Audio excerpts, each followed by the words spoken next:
injury can happen anywhere, at any time, to anyone. It's not really something you can schedule on your calendar. But when it happens to you and it's not your fault, there's one law firm to remember. That firm is Schweigert, Clemeen, and McBride. We live here and take pride in helping our community. We know this area inside and out. We put in the work and fight for what's right so justice can prevail for you. That is what we're all about. We're on your side. We're Schweigert, Clemeen, and McBride. When it comes to your car, you need someone you can trust. Someone who cares about your safety, your budget, and your peace of mind. At Trusted Tire and Auto, trust is more than just a word. It's at the heart of everything we do. We're a local business, owned and operated by people who live and work in this community. And we believe that by building relationships based on trust and care, we can make our community a better place to live and drive. Trusted Tire and Auto, where trust, care, and community meet on the road.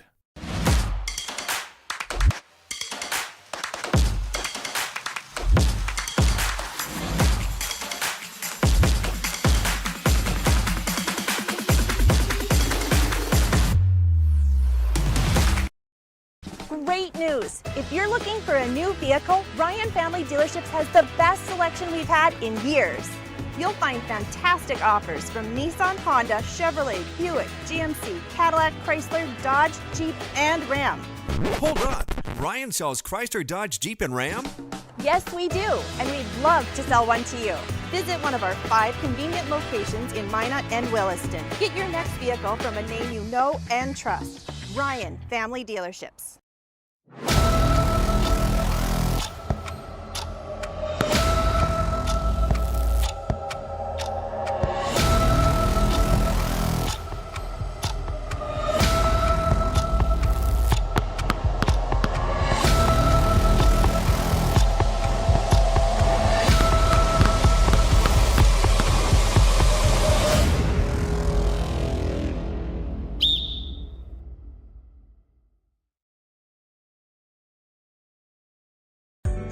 Meet Gary. Gary is an ordinary guy, but right now Gary has car trouble.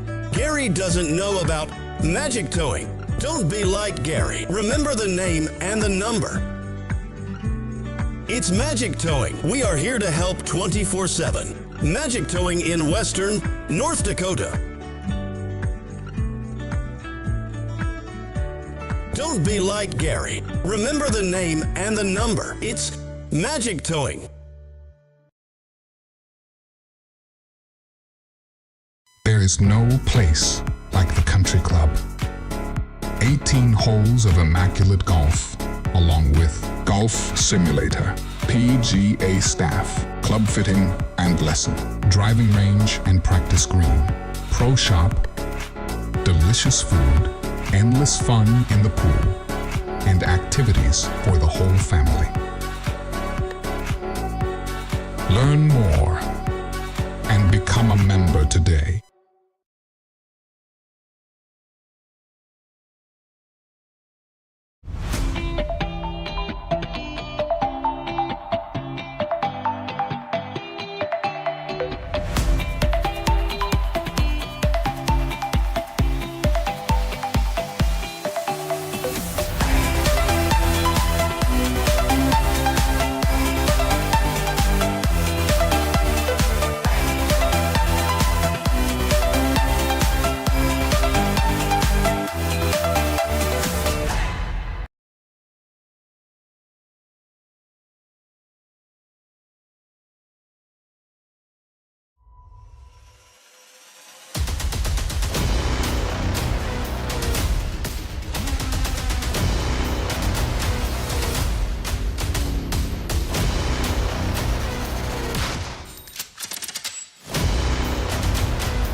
only certain games in the state of North Dakota in high school football would be considered bigger than this one here tonight. State semifinals. Winner moves on to the biggest game of the careers for these young men that play high school football inside of our great state. And tonight it is going to be an absolute war here at Essentia Health Field, home of the Sheyenne Mustangs, the number 2 seed in the entire state of North Dakota for 3A football. They take on the 9-1 Magi from Minot High, the West Region champion here in 2022 and 2023. Tonight they lock horns for the second time this season. Earlier on this year, it was a one-possession ball game. You see that 9-1 mark next to the Magi. Well, that number 1 comes from the Sheyenne Mustangs, the only team to hand Minot a loss on the season. The Mustangs had 8-2 with losses to Shanley and to Bismarck High just a few weeks back. Welcome into our Valvoline Instant Oil Change pregame show. Valvoline Instant Oil Change locations in western North Dakota, 5 of them to be exact. Valvoline Instant Oil Change brings you the pregame here tonight for the Mustangs and the Magi in the state semifinals. 15 minutes in a drive-through oil change. Nothing quite compares to it. You just hop right on in, sit in your vehicle, eat your lunch, maybe check your email, whatever you need to do during your lunch break or whatever you find time for the Valvoline Instant Oil Change. It's 15 minutes or less at Valvoline. They bring you the pregame tonight. Joined by a good friend of mine, Dave Wilson. I'm Nick Hulberg here on the Valvoline Instant Oil Change pregame show. Dave, first things first, we'll bring you into the broadcast here tonight. This matchup is intriguing in many different ways, but not any more than it would be with what we had in some of the drama, if you will, leading up to this, the playoff scenario where Minot High thought for sure they were going to be at home for this football game if they got there. It ended up being Cheyenne that has the home field advantage for this one here tonight. That extra element just adds that much more flair to this ball game tonight, doesn't it? Yeah, and as a Minot High fan, you say, boy, we lost one football game on the season, beat a really good Bismarck High team on the road, and the West Fargo Sheyenne Mustangs lost to that Bismarck High team here. Minot didn't play Shanley, so that element obviously didn't get taken into the equation. But honestly, Nick, we sat here a few weeks ago, and Minot played a really strong game that evening. A couple breaks went Cheyenne's way, and really, they're back to where that side of that loss is, and what a better opportunity for the Magi tonight to right that wrong of the loss earlier in the season and get to the Dakota Bowl next Friday night. The thing that stands out to me the most of the last matchup between these two football teams was number 1, Caden Olson, the quarterback for Cheyenne, certainly a gunslinger and a player that is next level according to a lot of football minds in our great state of North Dakota. He dominated that football game, but so did Caleb Deere in his first night back after an injury. Those two kids will really be a factor tonight for Cheyenne. And the last time these two teams played, the switch had just been made for Cheyenne at quarterback. Deere had just been moved out to wide receiver, so Caden Olson was just kind of getting his feet wet as the quarterback for this offense. Well, fast forward a couple weeks, and watching the game last week against Bismarck Century, you look at a kid that is completely in control of that offense for the Sheyenne Mustangs, and just running that RPO to almost perfection now. And the last game, I think he was a little bit more timid to take off and run. Well, last week he had 3 rushing touchdowns against Bismarck Century, so that element is now he's not as much too afraid to take off or throw the ball deep. So no, I'm anxious to see how Minot comes up with a game plan to stop him. The kid is really just a really good athlete that's gotten more comfortable running the Cheyenne offense. On the other side for the Magi, in the matchup where Minot High lost to the Mustangs, and in what was arguably Minot High's worst played game of the season, and I don't know if you could even argue that the Magi fell by a score of 28-20. What was it about the Magi that night that wasn't impressive in your mind? Well, to me, I thought really the Minot just the breaks all really went Cheyenne's way. They had that kickoff to start the second half. The same thing happened to Bismarck Century. Like deja vu last week. I was watching Ron Wingenbach on the sideline. Just you throw your hands up in the air when you give the team the ball on the 30-yard line when you're supposed to get it done. And some drop passes in there, some mixed coverages, and really to be in such a tight football game with Cheyenne, with the mistakes that Minot made that evening, not being able to score in the red zone, and like we said, drop passes. They were right in there, and a good performance for them that night. Just fell a couple plays short. So I'm excited to see where Minot's grown since that last time these teams met. It should be a lot of fun here tonight. There's no question that semifinal football at any level in North Dakota is a night that you want to tune into. When it's Minot High and Cheyenne and a cross-state rivalry that has brewed up over the recent years. Minot High coming into this ball game, they haven't won against Cheyenne in quite a while. You got to go all the way back down to 2017, where they won 66-37 in the quarterfinals against the Mustangs. If you're a numbers guy like I am, you'll like this stat if you're a Magi fan tonight. The Magi are 2-1 in the playoffs and 1-0 in the semifinals against Cheyenne coming into the ball game here tonight. We have plenty more to come on our Valvoline Instant Oil Change pregame show here tonight. We're going to break down both of these teams. We're going to look at the players to watch for. Third member of our broadcast team, Owen Patterson, will be down on the turf with an update from field level here tonight. Dave and I will look at the playoff standings, look at the numbers. We'll look at where these teams will match up and the bracket inside of 3A. And, of course, we'll come back with some keys to the game, but plenty more good stuff here on our Valvoline Instant Oil Change pregame show. Scheduled to be a doozy tonight. The Mustangs at 8-2, the Magi at 9-1. Winner moves on to the state championship and the Dakota Bowl. The loser has their season come to an end here tonight at Essentia Field, home of the Sheyenne Mustangs here in West Fargo, North Dakota. Couldn't thank you enough for joining us here tonight on the PSP Network. It should be a fun one from West Fargo, North Dakota here this evening. Come on back to our Valvoline Instant Oil Change pregame show. We've got plenty more to come here on the PSP Network.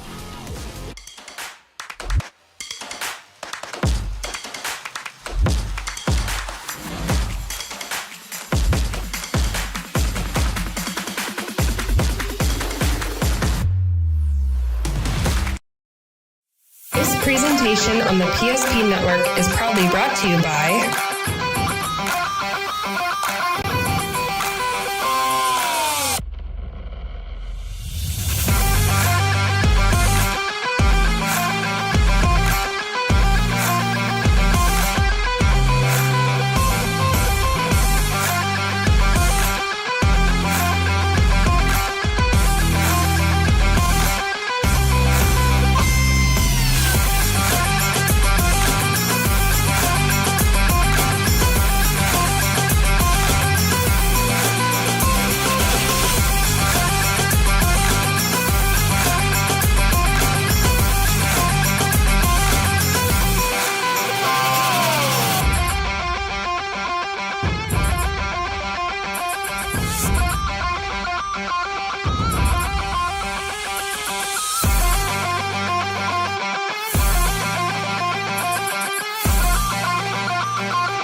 An injury can happen anywhere, at any time, to anyone. It's not really something you can schedule on your calendar. But when it happens to you and it's not your fault, there's one law firm to remember.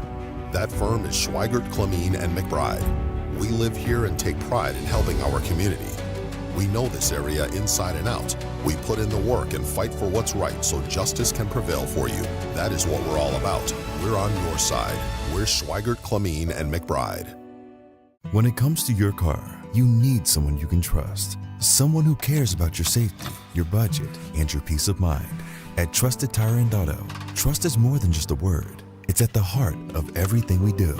We're a local business, owned and operated by people who live and work in this community. And we believe that by building relationships based on trust and care, we can make our community a better place to live and drive. Trusted Tire and Auto, where trust, care, and community meet on the road.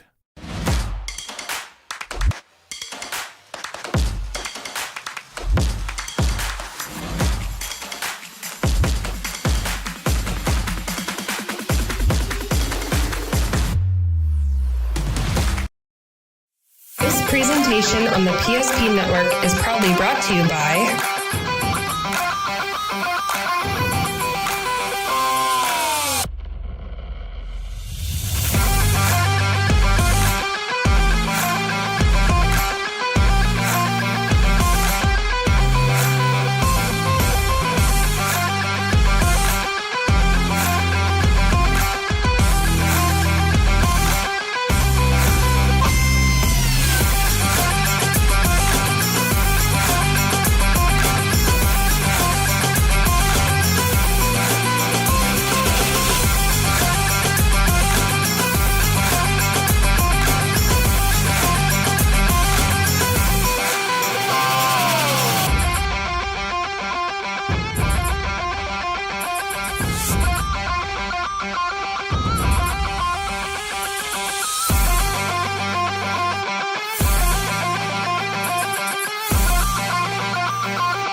Great news! If you're looking for a new vehicle, Ryan Family Dealerships has the best selection we've had in years. You'll find fantastic offers from Nissan, Honda, Chevrolet, Buick, GMC, Cadillac, Chrysler, Dodge, Jeep, and Ram. Hold on. Ryan sells Chrysler, Dodge, Jeep, and Ram? Yes, we do, and we'd love to sell one to you.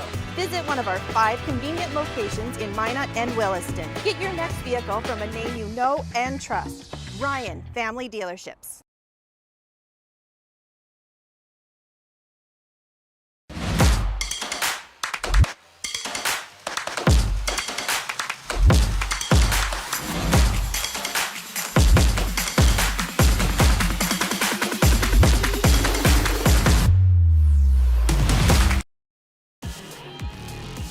There's nothing like playoff football in North Dakota, especially when it's October, then to November, and it feels like it's February and January with the weather that we have today. A little bit chilly here in West Fargo, North Dakota, but it should be manageable, I would have to assume. Welcome back into our pregame show brought to you by Valvoline Instant Oil Change. Valvoline Instant Oil Change with locations in Bismarck and Minot, 5 locations to be exact in western North Dakota. We save time, which saves you time and money in the Valvoline Instant Oil Change. It's quick, it's easy, it's convenient. Find one of those drive-through locations in Minot and Bismarck. Nick Hulberg alongside Mr. Dave Wilson on the call. We have a third member of our broadcast team joining us on the field tonight. Owen Patterson is here. Owen, first things first, are you staying warm down there, my friend?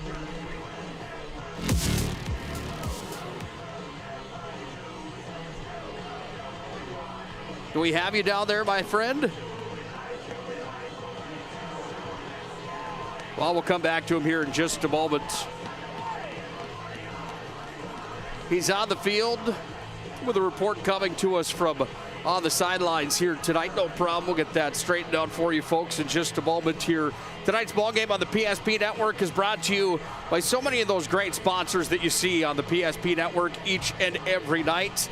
Owen Patterson now ready on the sidelines. Owen, are you staying warm down there? That's the question for you. You know, it's been a little bit of a challenge. I've been down here for a couple of minutes.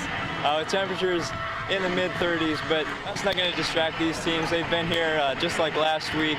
It's semifinal football, Nick. Temperature's not going to matter. We're going to have a good football game out here tonight. I see you don't have gloves on. Is that just for the stand-up that you're doing right now, or do you have some with? Yeah, I'm going to be bundled up there in that camera today. Yeah, well, we've got extras if you need them, man. Thanks for being here. Yep. Owen Patterson on the PSP Network joining Dave and I here on the broadcast here tonight. He talked about those temperatures, Dave, and as we look at it here and the weather report, it's 30 degrees outside, but it feels like 22 with a northwest wind at 10 miles per hour here this evening.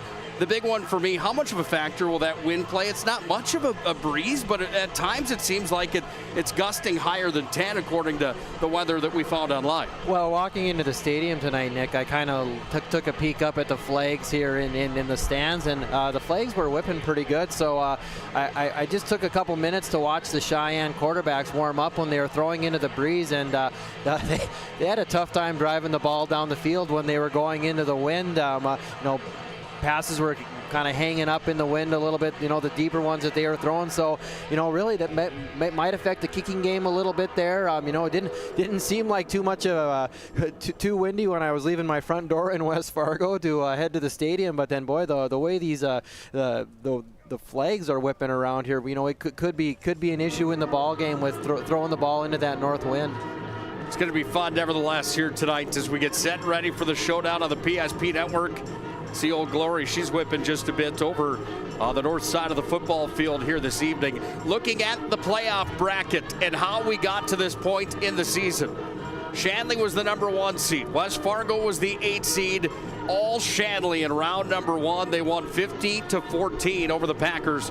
The Bismarck High Demons ended up with the number 4 spot. They were upset in the opening round by Fargo Davies by a score of 15-7. What a ball game that was at the Community Bowl in Bismarck. Sheyenne took on Century. Wasn't much of a fight there for the Mustangs as they downed the Century Patriots 41-21 that Dave alluded to earlier on here in the show. Minot High took on Mandan.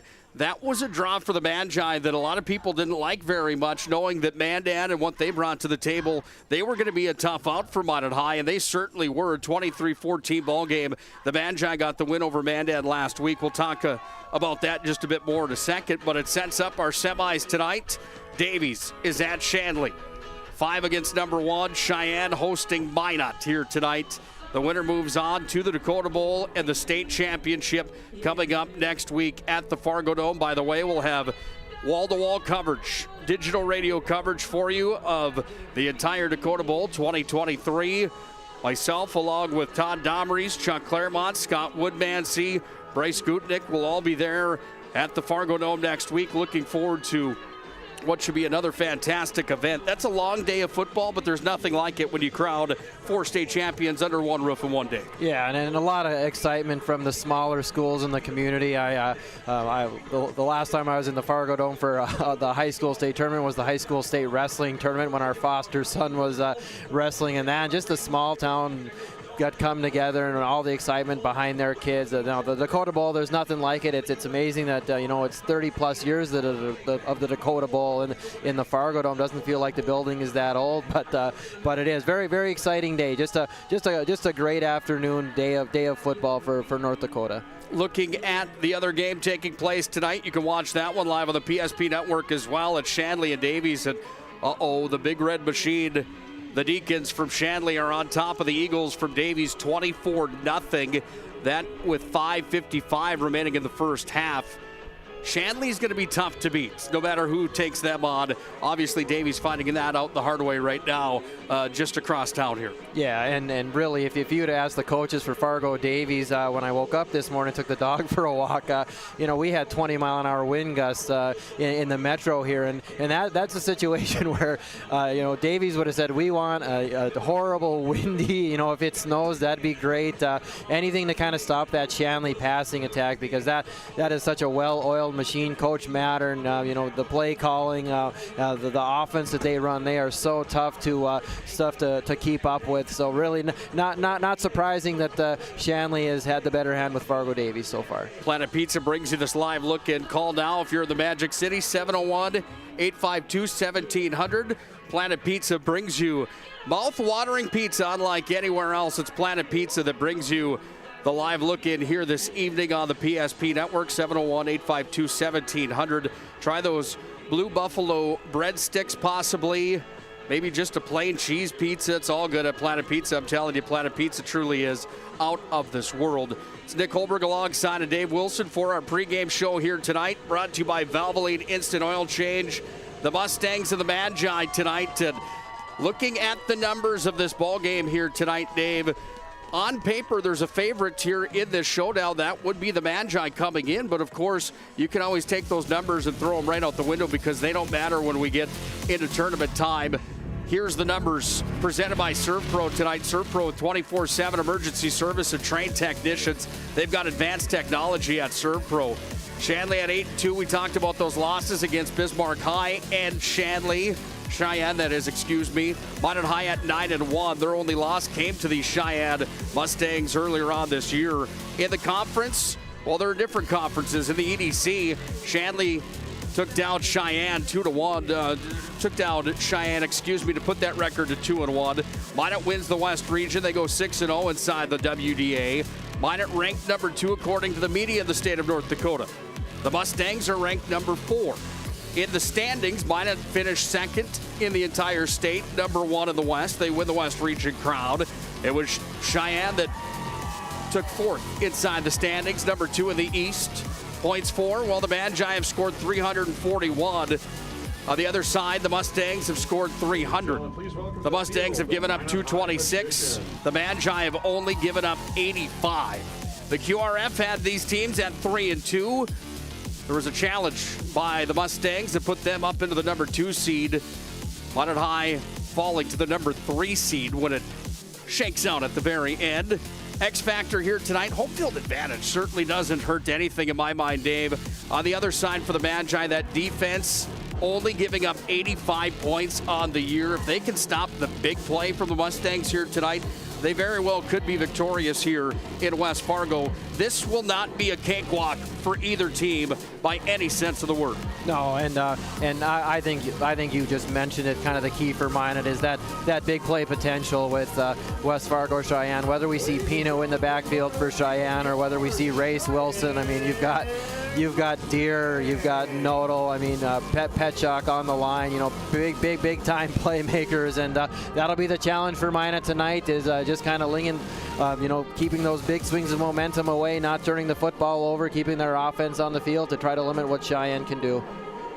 Time for our keys to the game here tonight, Dave. Keys to the game delivered by our friends at Northern Plains Heating and Air. We could use some heat right about now on a 30-degree night here in West Fargo. Northern Plains Heating and Air, factory authorized dealer for AeroSeal.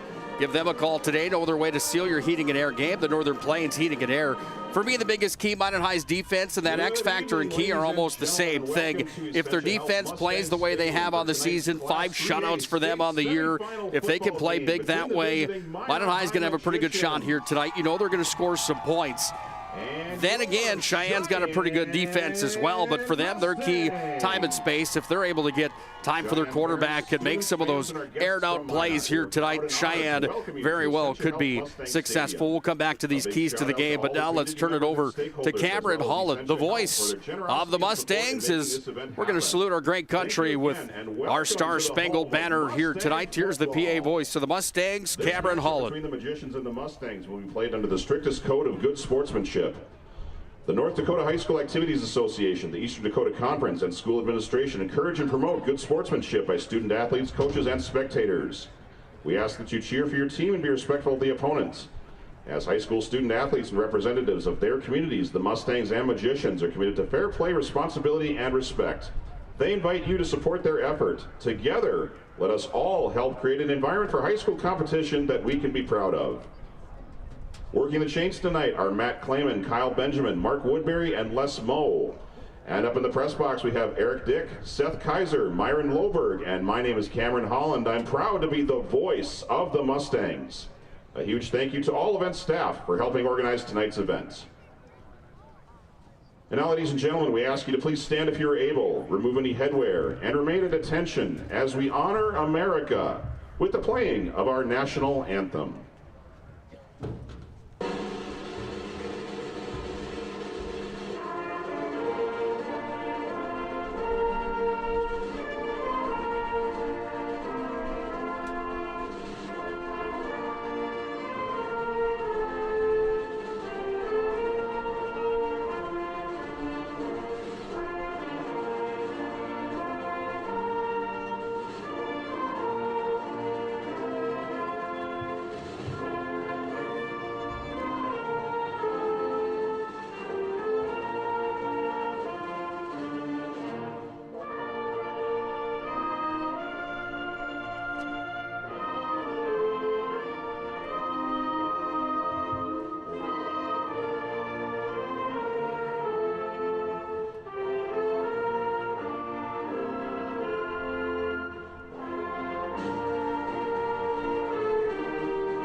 God bless our servicemen and women. God bless our veterans. God bless America. Big thank you to all those men and women watching from wherever you are tonight in our armed forces. All those veterans out there, we certainly do love you and thank you for sacrifices that you've made joining the forces of the United States. God bless you all again. Nick Hulberg, Dave Wilson here on the call in our pregame show brought to you by Valvoline Instant Oil Change. Back to those keys to the game here tonight, Dave, brought to you by Northern Plains Heating and Air. The defense for Minot, time and space for Sheyenne here tonight. You want to go into detail a little bit more on these keys here tonight, brought to you by Northern Plains Heating and Air? Yeah, well, and like we said, Minot's defense is going to have to play really well, and I think a lot is going to be put on Minot's linebacking core today with the RPO. I mean, really just, if they're going to be on a run blitz and Shanley pulls out of the run attack and throws a quick pass, then they're trying to hightail back into the secondary to pick up some of those receivers. So it will be a challenge for them. I think the big thing for Minot's defense is getting Sheyenne into third and long situations where they've got to throw the football instead of having the option. I mean, third and short is a fantastic situation for that Sheyenne offense where they can do a lot of different things with Wilson and Deere and if Pino plays tonight, I don't know his availability, but played a little bit last week. But really, that's the key for Minot. And like we just said with Sheyenne, it's letting your playmakers do their thing. And I've been really impressed with Caden Olson, the junior quarterback for West Fargo Sheyenne, and it just with him, just play loose. If it's there to pull and take the ball yourself, do it. They'll put Race Wilson in kind of a jet sweep motion, going both directions off the line there. And it's really just managing that offense, take what's there, really don't force anything up. If he gets into a rhythm and he hits some of those quick throws, it could be a long night for Minot. So, during the game, we'll see kind of the adjustment Minot makes. Are we going to leave our backers back? Or are we going to bring them closer to the line of scrimmage? And that's all going to be kind of dependent on how Sheyenne gets their run game going. And that's what I'm really anxious to see is if Minot's defense can get this offense with those playmakers into a third and long situation. Captains meet at midfield here for the coin toss tonight. We'll wait for that official call coming up here to the booth as the coin is in the air. This is always a factor too on who gets the ball first, what direction do you want to go. We'll wait for that official call. Let's look at the player matchup here tonight presented by the UPS store. The UPS store located on South Broadway in Minot for all your packing and shipping needs. Located in the Marketplace Foods Plaza, they're open 6 days a week. Again, for all those packing and shipping needs, it's the UPS store. Let's start with the Mustangs here tonight. You talked about Caden Olson. Why did you highlight him? Well, how about these numbers? He's gone on the ground 75 times for 300 yards on the season. 12 touchdowns for him. His longest run, however, just a 12-yarder. He's been really good through the air. 167 for 254, 2,149 yards on the season. 21 touchdowns for him through the air. 65% ratio on completing the pass. 33 touchdowns for him. On the other side, he goes against a young man by the name of Lucas Beater. 75 for 127. 1,007 yards for him on the year, 15 touchdowns. Not afraid to air it out. Minot High's ground attack, however, really has kind of been their name to the game with Tyson Ruziska, 14 touchdowns on the year. He broke 1,000 yards here this season. He also catches the ball a bit, 21 receptions for him. They also have Griffin Broderick back there, number 34 for the Magi, 6 touchdowns on the season, 61 carries for 455 yards coming in to the showdown here tonight. You look at Minot High and what they're going to look to do on that air attack. Well, we talked about the high air attack last week. Let's talk about it again here this week. You look at Logan Conklin and Caden Kraft. In your mind, how big do these two players have to be tonight for the Magi? Yeah, absolutely. And I really think, the last time that these teams matched up, I would say Logan Conklin might have won that game back where, he did have a defensive touchdown, but he did have some opportunities to make some plays in the passing games and, ended up not being able to make a play on a couple balls that could have went for touchdowns for Minot. So kind of a big comeback game for him. And really, so much gets talked about with Conklin, and Kraft is kind of the second thought of teams, where they'll put so much of their attention to Conklin that Kraft flies under the radar and has had a really sneaky good season for the Magicians. So I'm really excited to see if Conklin can kind of rebound and have a better showing this game. And obviously having that number 2 wide receiver like Kraft is big with any offense. Conklin's contributions tonight may even be bigger on the defensive side in that safety position tonight. Caleb Deere, the all-region player here for the Mustangs. You want to talk about a for-real athlete. This kid, again, an all-region selection from a year ago, and man, is he good back there. The split end, 14 touchdowns on the year this year for Caleb Deere. He's going to be an X-factor in this ball game.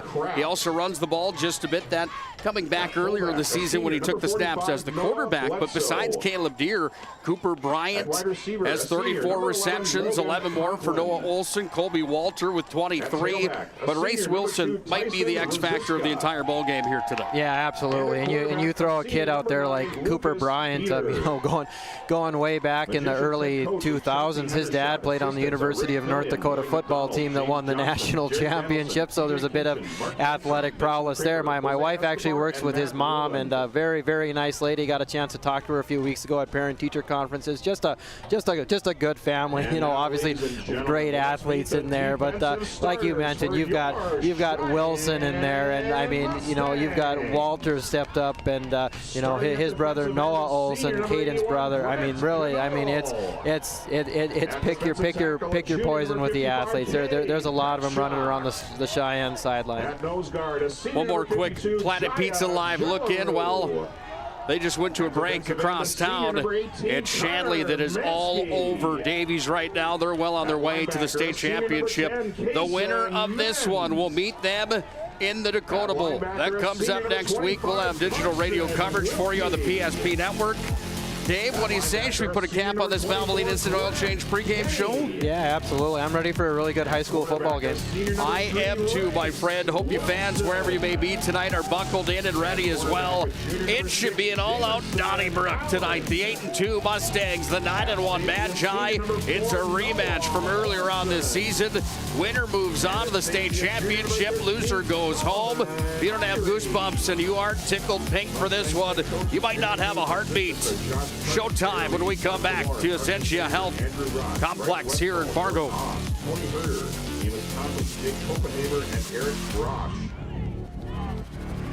the 26-yard line, nearing the Serve Pro red zone are the Demons already. Handoff, Hankey dances in the hole. Now he speeds and bursts outside, accelerates to the 20, 15, 10, 2 touches, 2 touchdowns. Carter Henke, this time they go left, and he just does what he does so well is he read the block. It wasn't off tackle, it wasn't off the guard on the inside, and he took his time, then he bounced to the outside, got a great little kick out block, a touch block, and deep downfield for the Demons, helping them out.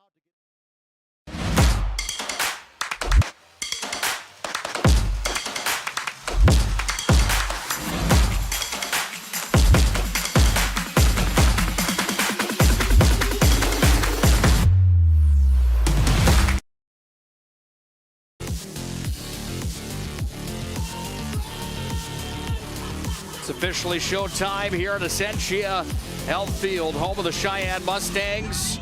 Alongside of Dave Wilson and Owen Patterson, I'm Nick Hulberg. Thanks for joining us here tonight on the PSP Network as we are set and ready for a high school football showdown that could be a real doozy on the PSP Network. Minot will be in white tonight. Sheyenne will be in their blues. Mustangs coming in as a team that only suffered 2 losses on the season. The Magi have only suffered 1. It was to the Mustangs earlier this year. Foot is on the ball. Boom. We are officially underway from here in West Fargo as Kellen Burke takes the opening kickoff and dances his way to the near sideline before he's wrangled out of bounds. And right away we see just kind of the change that Minot made from matchup 1. Sheyenne likes to kick the ball, kind of pop it up short off of their kickoffs, and Minot putting Burke right there, you know, a shifty athlete kind of as an up back there. He gets a good return and really good field position to start the game for the Magi. Tonight's ball game on the PSP Network is brought to you by our friends at Minot State University. The best way to predict your future is to create it with over 100 areas of study at Minot State. Take the classes for the career that you want at Minot State University. Be seen, be heard, be you. It's Minot State. The Magi in their first possession of the ball game. Go to guess who? Tyson Ruziska wrangled up, and he's going to go backwards on the play as the big men come in and make the stop there for the Mustangs. And in on the tackle was number 55, Cade Penshok. And then right away, Sheyenne put a ton of kids in the box and really left Race Wilson out on an island out there with Kraft. So you can tell what Cheyenne's game plan is. Keep a lot of guys around the line of scrimmage, make Minot try to throw the ball, not get the running game going. From the 43-yard line, Magi go back to Ruziska, cutting to the near sideline. He'll dance for a short gain on the play before he's wrangled out of bounds, but there is a flag on the play. Looks like this is going to be holding against the left tackle for Minot. I didn't get a number. It might have been number 75 there, Derek Aravet. We'll wait for the official call coming from the gentleman in the white hat here tonight. Good eye, Dave. Number 64, 10-yard penalty from the previous spot. Replay, second down. It was on Joe Breisted, excuse me. And Breisted whistled on the call. That's going to march the Magi back 5. Tonight's ball game also brought to you by our friends at Prestwich Orthodontics, specializing in braces and Invisalign for all ages. They offer 0% financing and free consultations. That should be enough to be said right there. It's Prestwich Orthodontics. Find him at minotbraces.com. Handoff, Ruziska finds a seam. He's up to the initial line of scrimmage, and Ruziska is going to skate it almost up to the 45-yard line before he's hauled up on the play, and the Magi will be faced with a 3rd down and 10 coming here. Yeah, a little bit third and more manageable there. Never a bad idea to give number 2 the ball for the Magi. Picked up about half of what they had left here, and like we said, it's 3rd and manageable now instead of 3rd and forever. Let's see if Minot can get Conklin involved in the game here early. You talked about these 3rd downs and what a factor they would be here tonight in this ball game. The Magi spread the field out. Conklin's on the left, Kraft on the right. They're going to fake the handoff. They're going to go here to the near side. Conklin's got it. He's over the 50. He's going to be wrangled. Does he get enough for the 1st down? It's going to be close. Where do they mark the football, Dave? Good call. It's Logan Conklin on the catch, and Conklin picks up reception number 21 on the year. 1st down, Magi. And Nick, when he caught that football, he's about 2 or 3 yards short of the 1st down, and just using that big frame of his, just bulldozes his way down near the 45, 46 yard line, and a big early 1st down for Minot after being 2nd and 20. Magi line up on the left hash. Ruziska in the backfield. He's got Burke back there with him. Ruziska's got the handoff. He's hogtied immediately, is coming through the A-gap and making the stop. Was number 18 making the play there for the Mustangs is Connor Mansky. You're going to hear that name quite a bit here tonight. Mansky, one of the top players on the defensive side here for Cheyenne on the season. And a really, a run blitz there. They brought the free safety, Noah Olson, up near the line of scrimmage. And like you mentioned, that A-gap, he's right up there disrupting with his buddy and brings up a 2nd and long for Minot.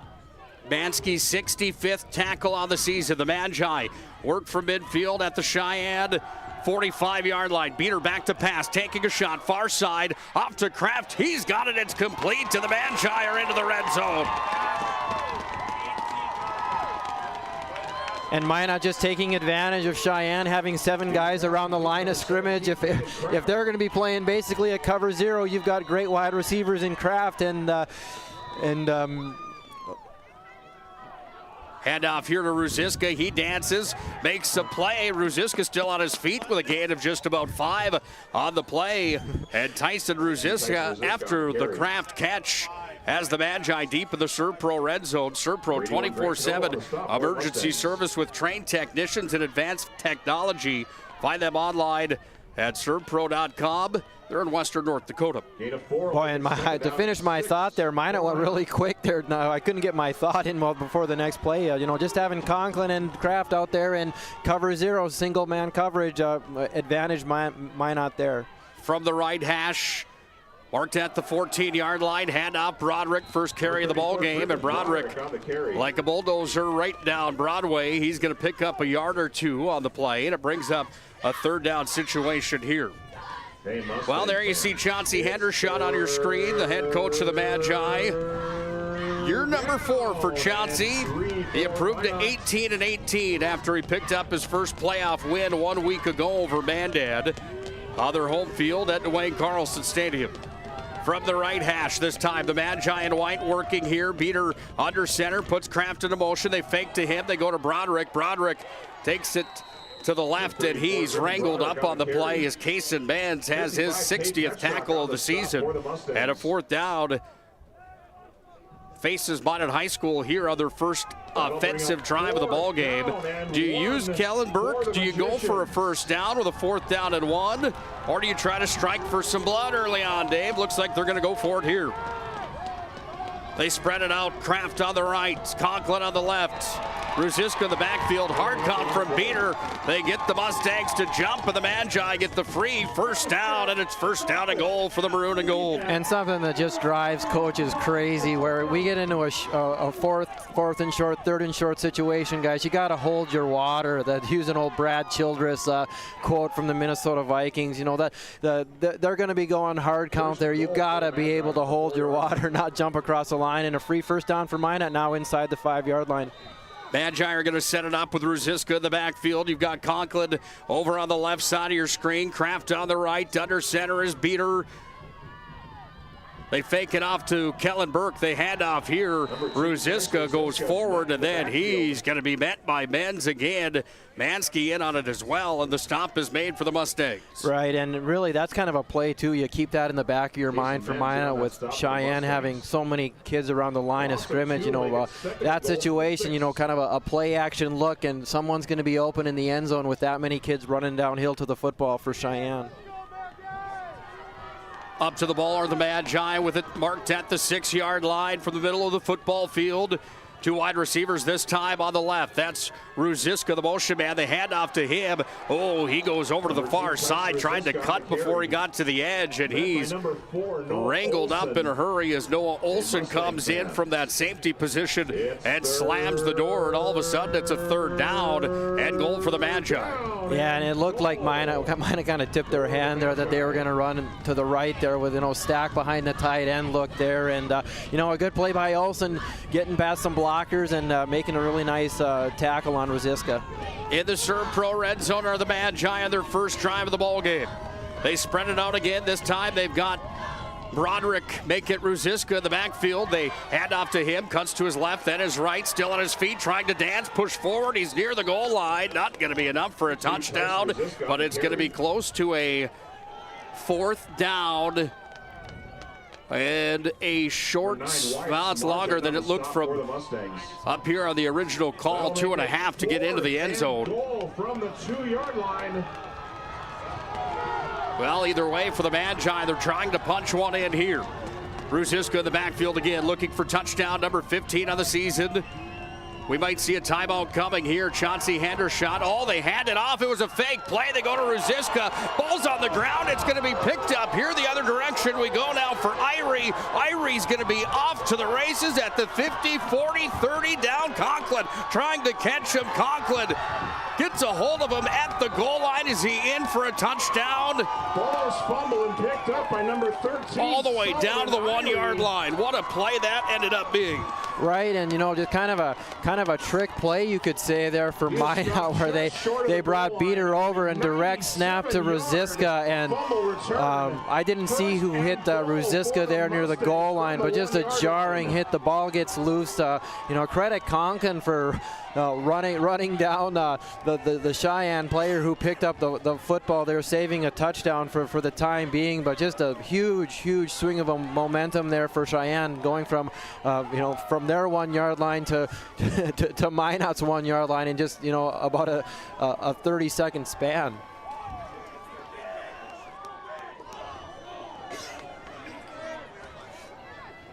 The pendulum swings, Dave, big time.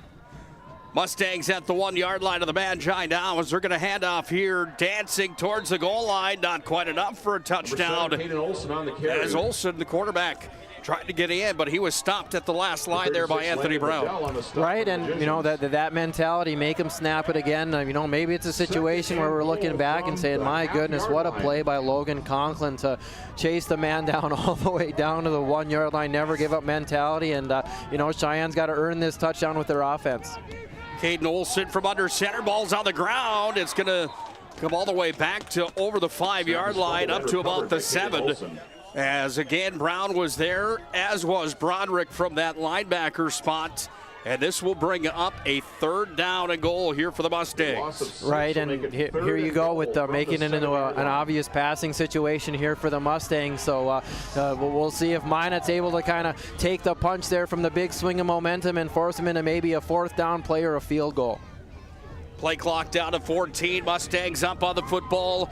They're going to spread the field out here with 2 wide receivers on each side. One in the backfield from the shotgun. It's Caden Olsen that works here on the right hash. He's just going to hand it off. This is Wilson. He's got a lane into the end zone. Touchdown. There's a flag on the play. There's going to be a holding coming here. Who's this going to be on, the Mustangs or the Magi? Looked like the center, Nick, got was holding there. This touchdown's going to come back.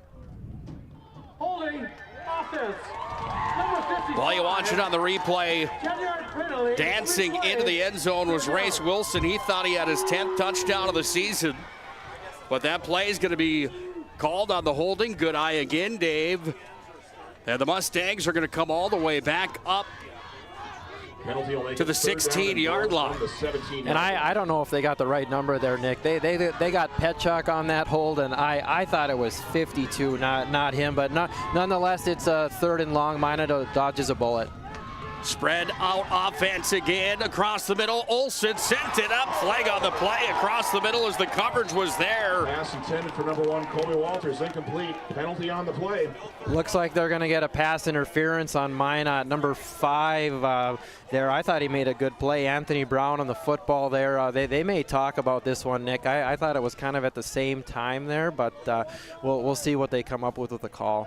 Well, we apologize on the Ryan Family Dealerships replay. Didn't quite get it for you. Let's see what the call is. Number 5 on the defense. Oh, you hear the Minot faithful that are here. Still 3rd down. Ooh.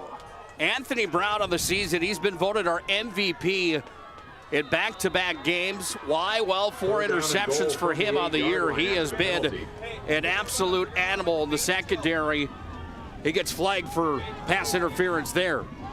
Brings up a 3rd down from inside the 10-yard line. Olsen looking, firing across the middle, into the hands and then out. That time, Anthony Brown slams the door and says, "You can't get me. I was clean on that one." And really a nice throw there by Nelson. He had Cooper Bryant in the back of the end zone, really put that in the only spot where he could catch it. I thought Bryant made a really nice catch in the back of the end zone, but we go back, Nick, to that play by Logan Conklin, and, just that never say die attitude. It's a senior possibly playing in his last football game, and holding Sheyenne to a 3-point attempt here would be a win for Minot. Odlin on to kick the three-pointer. It's up. It has the distance. It is right down Broadway, and it is good. That is another $30. Cheyenne is on the board, 3-0 on the BNC National Bank scoreboard. They settled for a 3 after Minot High was down inside the 5. They fumbled on a trick play. Conklin has the play of the game to save it from being 6, but the Mustangs get first blood tonight in the state semifinals. 3-0 on the BNC National Bank scoreboard. Transformative for your small business. The best bank for your business will offer competitive fees and so much more. At BNC National Bank, our team is proud to offer you a helpful, supportive, above and beyond banking relationship.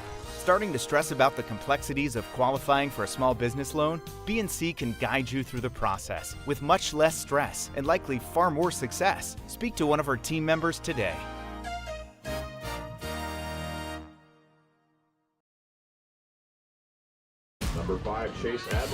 Tonight's ball game on the PSP Network, proudly brought to you by our good friend Mason Kramer. At Mason Kramer Photography, game action shots, senior portraits, you name it, he does it, and he does it well. It's Mason Kramer bringing you the ball game here tonight. We can't thank him enough for all of his help with the PSP Network. If you need game action shots or senior portraits, he is your guy. Find him online, MasonKramerPhotography.com, and all social media platforms. How about that play from Logan Conklin? Nick, you just can't get over a play like that. What a play by a senior. And saving his team. We're right next to the Minot coaches, and they're saying, boy, that should have been 7 with an offense like Cheyenne. So that bend but don't break mentality. I mean, make him snap it again. And Minot gets out of what could have been a disaster scenario there with only down 3 points. Big thanks to all those sponsors that make these games possible on the PSP Network. You can help us out as well on the PSP Network. Hit that subscribe button on the YouTube platform. You would be surprised how far that like and follow and the subscription goes for us in our mission of promoting local athletes. Here's Beater rolling out to the right side, fires it over. Oh, it was in the hands of Kraft, and then it fell incomplete. He had coverage out there on him. Over on the flat from Sullivan Irie. From the 35. And a nice play design by Minot there. We talked about if Cheyenne is going to commit so many kids to the run, it gives them a great opportunity to go play action. And really, Beater put it right on Kraft's hip, a pass that he probably wants back, but they'll live to die, play another down. You don't see many drop passes from Caden Kraft. He's been an unsung hero type of player for the Magi on the season. Kraft coming into the ball game here tonight. We talked about him and previewed him coming in. 2 touchdowns on the year. 27 catches for 307 yards. Hub International Insurance timeout on the field. We'll take one with them. Cheyenne settled for a 3-point field goal. 27 yards out after they went just about 99 yards and almost into the house on a fumble recovery, where the Magi had it deep inside the Serve Pro red zone. Water. Boom. Agent Winston Otter.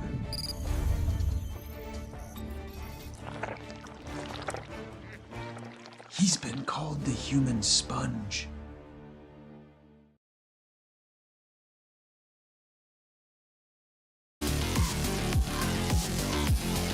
Minot High setting up from the left hash. We're down to 3:17 to play here in the first quarter of football. BNC National Bank scoreboard reads Cheyenne 3, Minot nothing. Here's Rosiska, finds a seam, hits the ref, butts free all the way up to the 47-yard line.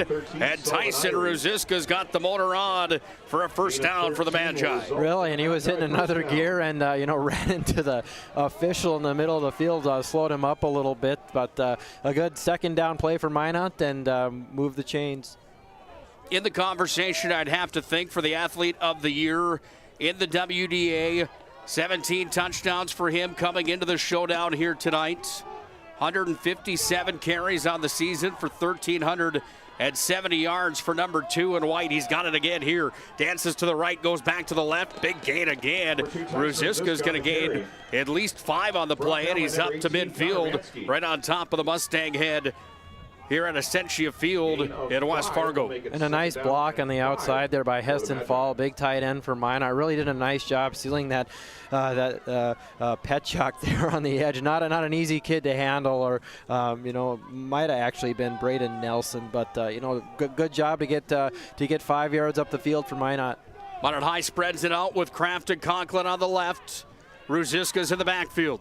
They fake the handoff. Ruziska beat her across the middle, goes up to Conklin. Oh, it's into the hands of Logan Conklin. It's completed. He's inside the 30-yard line.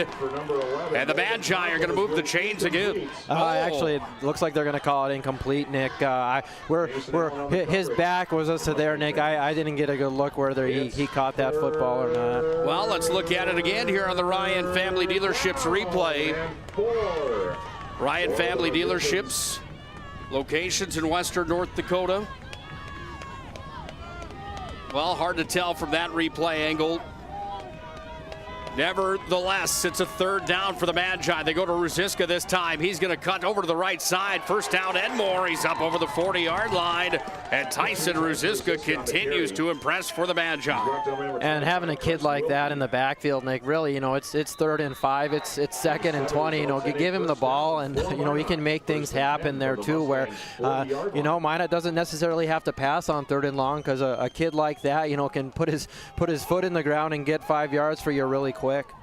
Wilkie made the stop, 70th tackle of the year for him. Wilkie 5'10", 190 pounds. Here come the Magi again. Right up Broadway on the right side. The right lane was completely packed as Canoto makes the stop for the Mustangs, brings up a 2nd down and 10 for the Magicians, working from the 40-yard line, the right hash in their white uniforms with those maroon helmets. These might be my favorite Minot High outfits. Yeah, Nick, I actually kind of missed the old brown and gold. I was thinking about that, the yellow. It wasn't even gold back in the Phil Sherrick days. Handoff up the middle again for the Magi. On the run, there's going to be a stop on Broderick as he picks up 2 on the play. But that big defensive line, Grant Knodel, Petchuk, Jalarul Mansky are there to shut the door. And really, for all the credit that Petchuk gets, Knodel has had really a great year for Sheyenne. Just another kid that you got to deal with on what is a really, really good defensive line. Big 3rd down for the Magi. They've got 7 to go as they work here from the shotgun with Lucas Beater. He's going to fall back to pass, trying to take a shot. He will. Fires. Conklin's got it. Conklin reaching, trying to get the 1st down. Does he get it? And Conklin's got that one for a 1st down for the Magi.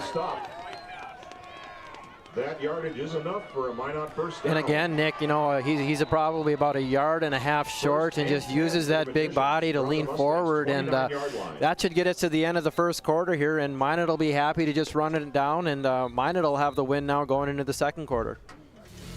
We've got ourselves a ball game tonight here in West Fargo. The Mustangs strike for first blood. They got a 27-yard field goal. That was after the play of the game on both sides of the ball. A fumble recovery run that came all the way back to the Minot High 1-yard line. Conklin made the stop there. The defense comes up huge for the Magi. Sheyenne settles for 3, but they have the lead on the BNC National Bank scoreboard. 2nd quarter comes up next here on the PSP Network. Meet Gary. Gary is an ordinary guy, but right now Gary has car trouble. Gary doesn't know about magic towing. Don't be like Gary. Remember the name and the number. It's Magic Towing. We are here to help 24/7. Magic Towing in western North Dakota. Don't be like Gary. Remember the name and the number. It's Magic Towing.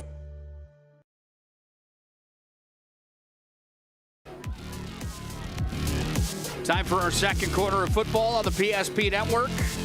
Nick Hulberg and Dave Wilson on the call tonight here from West Fargo. Thanks for joining us wherever you may be On the first down and 10 for the Magi, it's Ruziska that goes up to the 30-yard line before he's met by a host of Mustangs, including the big man, Jalaru, 6 foot tall, 214 pounds. The senior nose guard made the stop for the Mustangs. Yeah, Minot trying to run a counter up there, and just not a lot of space with him. And he and Petchak kind of will line up in different areas. Sometimes they'll switch based on the formation that they'll see. And my goodness, just tough running for Ruziska there. Mustangs have averaged giving up 152 yards on the ground per game. Minot High is going to take a shot through the air. They went up to Kraft. That pass is going to be incomplete. Is there a flag on the play? Intended for number 17. Doesn't look like it. Sullivan Irie was in coverage there for the Sheyenne Mustangs. Kind of just looked like a jump ball situation there. Really the right call, not throwing a flag. The Mustang defense has given up 3,312 total yards on the year. Per game, that's 331. Through the air is where the opposing teams of the Mustangs have found their success. 149 yards through the air per match, 1,459 total. That ground attack, as mentioned, has been good against them as well. Here's Beater. Oh, he's got company. Beater sacked. By number 18. In hot pursuit, Connor Mansky, the defensive end, came flying in, and Mansky brought Beater down. That's a gigantic loss on the play of 12, and it brings up a long 4th down here for the Magi. Yeah, probably a situation here, Nick, where you're going to see Minot try to punt Sheyenne deep here, play a little bit of a field position. Now we'll see how Sheyenne can do going into that northerly wind. The flags are still whipping around just a little bit. Looks like the wind might have died down a little bit, so that really might not even be a factor anymore. But Minot's going to play field position here and try to punt them deep. Well, you see that flag over on the far side of the field. Not moving much there as Colby Ehrman puts this one towering up inside Mustang territory at the 15-yard line. Mustangs are going to come back out on offense, led by their quarterback that came in halfway through the year. Cade Olson, let me tell you, he has had quite a campaign here in this junior year of his. Came in to replace Caleb Deere. And they haven't looked back ever since that point to the season where he was replaced early on due to injury on Deere. And Cade Olson has been stellar, to say the least, here for the Mustangs. They'll set up with 2 wide receivers on the left, 2 on the right, but they hand off up the middle. And it's Race Wilson bouncing off a tackle. He's going to pick up more on the play. First down for the All-Stater, as Race Wilson dancing forward up the gridiron. And really, this is the first we've seen in Sheyenne with, we saw their goal line offense, but they were on the sideline really the entire first quarter. Option play sent over to the far side. They're going to connect there on the far side to number 1, Colby Walter. Or was it Wilson that got it? Either way. I think it was Wilson in an option play. Olson went to his right and optioned over. 2nd and 3 for the Mustangs. 2nd down and 3 here for Sheyenne. They work from the right hash. They're going to take a shot across the middle. Oh, that's going to be a flag on the Magi coming. Anthony Brown just grabbed on top of Cooper Bryant. Brown knew he was beat and said, "We'll take the yardage here." Yeah, and in that situation there, with if you're playing cover 0 there, and your guy gets by you, that's a good penalty for Minot, because Cheyenne's kicking the extra point if he makes the catch behind you there. Well, where will the ball be marked here on this play, Dave? That's the question. I believe it's a 15-yard penalty in high school, Nick, for pass interference. But 10 from midfield. Ball right at the 50-yard line is where the Mustangs will park it. First down and 10 from the right hash. Mustangs in their blue tonight, Minot in their white if you're just joining us. Option play again. Caden Olson comes right to the right, and then Griffin Broderick says hello. Brought down by number 34, Griffin Broderick. A nice patience there by Broderick and the Minot defense, kind of pushing it out, playing that option out. And that's really a look that we haven't seen much this year from the Sheyenne Mustangs. Normally they want to stay in that RPO, but boy, you roll out Olson and Wilson to the left there. That a lot of headaches for Minot's defense there. Quick hitter here to the near side. Race Wilson takes it. He's going to be pushed out of bounds by Bedell. Talon Junt was in on the coverage as well, but it will be a third down. And 3 coming up. Call it 2.5 here for the Mustangs as they work now from the left hash at the Minot High 43-yard line. The Magi trying to get back to the Dakota Bowl for the first time since 2017. The Mustangs won the state title back in 2021 where they took down Century, or was it West Fargo? It was West Fargo, 27-7 in that ball game. Penalty marker on the play. Penalty on the Mustangs here. Yeah, it looks like, they had to stand there for quite a while where they were trying to get the right play, and they could have got a number of kits there for that because a couple were moving around. That might have been cold with that the wind down there, I guess. But they'll move them back 5. Brings up a big third down and long for Minot's defense to see if they can get off the field. Make sure to give us a like and a follow on all of our social media platforms. PSP Network, here to promote local athletes. Quick hitter across the middle. Oh, was right in the hands and then out as Colby Walter will drop the pass. Sometimes in those situations, it's easier said than done, Dave. Yeah, and really a nice play design there for Sheyenne, running across her right there. Boy, if he makes that catch right there, he's actually running for a long time. So, a good break for Minot to where they're not able to make that completion, but looks like Cheyenne's going for it here on 4th down. Giant play in the ballgame. 4th down here. Caden Olson falls back to pass, rolls to the right. Arovets in hot pursuit, fires across the middle. That ball's on the ground. They're going to say that it's incomplete, I would have to think. No, it looks like a catch, Nick. The official right at that side of the field's calling it a catch. How do you like that homer job from yours truly up here? I'm only a mile away. Yeah, Nick, that's quite a bit of ways from us there. I really couldn't see that. I got to wear my glasses. Fake the handoff to Wilson. They come here to the near side. First touch for Caleb Deere. Deere's got it, and he's going to dance forward before Conklin wrestles him to the ground. And that's the first time we've called his name, Nick, too. Normally a bigger part of the Cheyenne passing attack. Maybe look for them to use him more, closer to the goal line. 2nd down and a real short here for the Mustangs from the near side. Will this be enough for a first down? It's going to be close. Looks like he's about a half-yard short there, Nick. They kind of ran Wilson off, and it was just a kind of a direct quarterback power there, and brings us to the 3rd down and short. 3rd down and short here for the Mustangs, working from inside Minot High territory. Ball's at the 27-yard line of the Magi. Caden Olson back to pass, across the middle. That pass will be incomplete, as it was intended for number 3, Race Wilson. For Race Wilson. Coverage was there in the secondary for the Magi. Yeah, and it kind of looks like they got their routes mixed up there too. Wilson kind of looked back right away. One of those situations where I'm going to run in, and you threw it out to my other shoulder. Brings up a big 4th down here for Minot's defense. Let's see if they can get off the field here almost midway through the 2nd quarter. Well, you want to talk about those pivotal plays in the ball game, Dave. This is one of them. 4th down and real short here for the Mustangs. They work from the left hash, marked at the Minot High 26-yard line. The Magi, somebody turned on House of Pain jump around because the entire Minot High line jumped on the hard count, and the Magi are flagged on the encroachment penalty, and that will be a first down and a fresh set here for the Mustangs. Yeah, similar to what we saw with Cheyenne earlier. You have all sorts of high school kids excited for the snap of that football, and you go on 2 instead of going on 1, and you call that on the entire Minot defensive line there. Here come the Mustangs now with a fresh set. Caden Olson fires. Oh, it was tipped. It's picked off. Griffin Broderick's got it. Broderick here on the near side up to the 25. And Minot High's defense comes up with a stout attempt.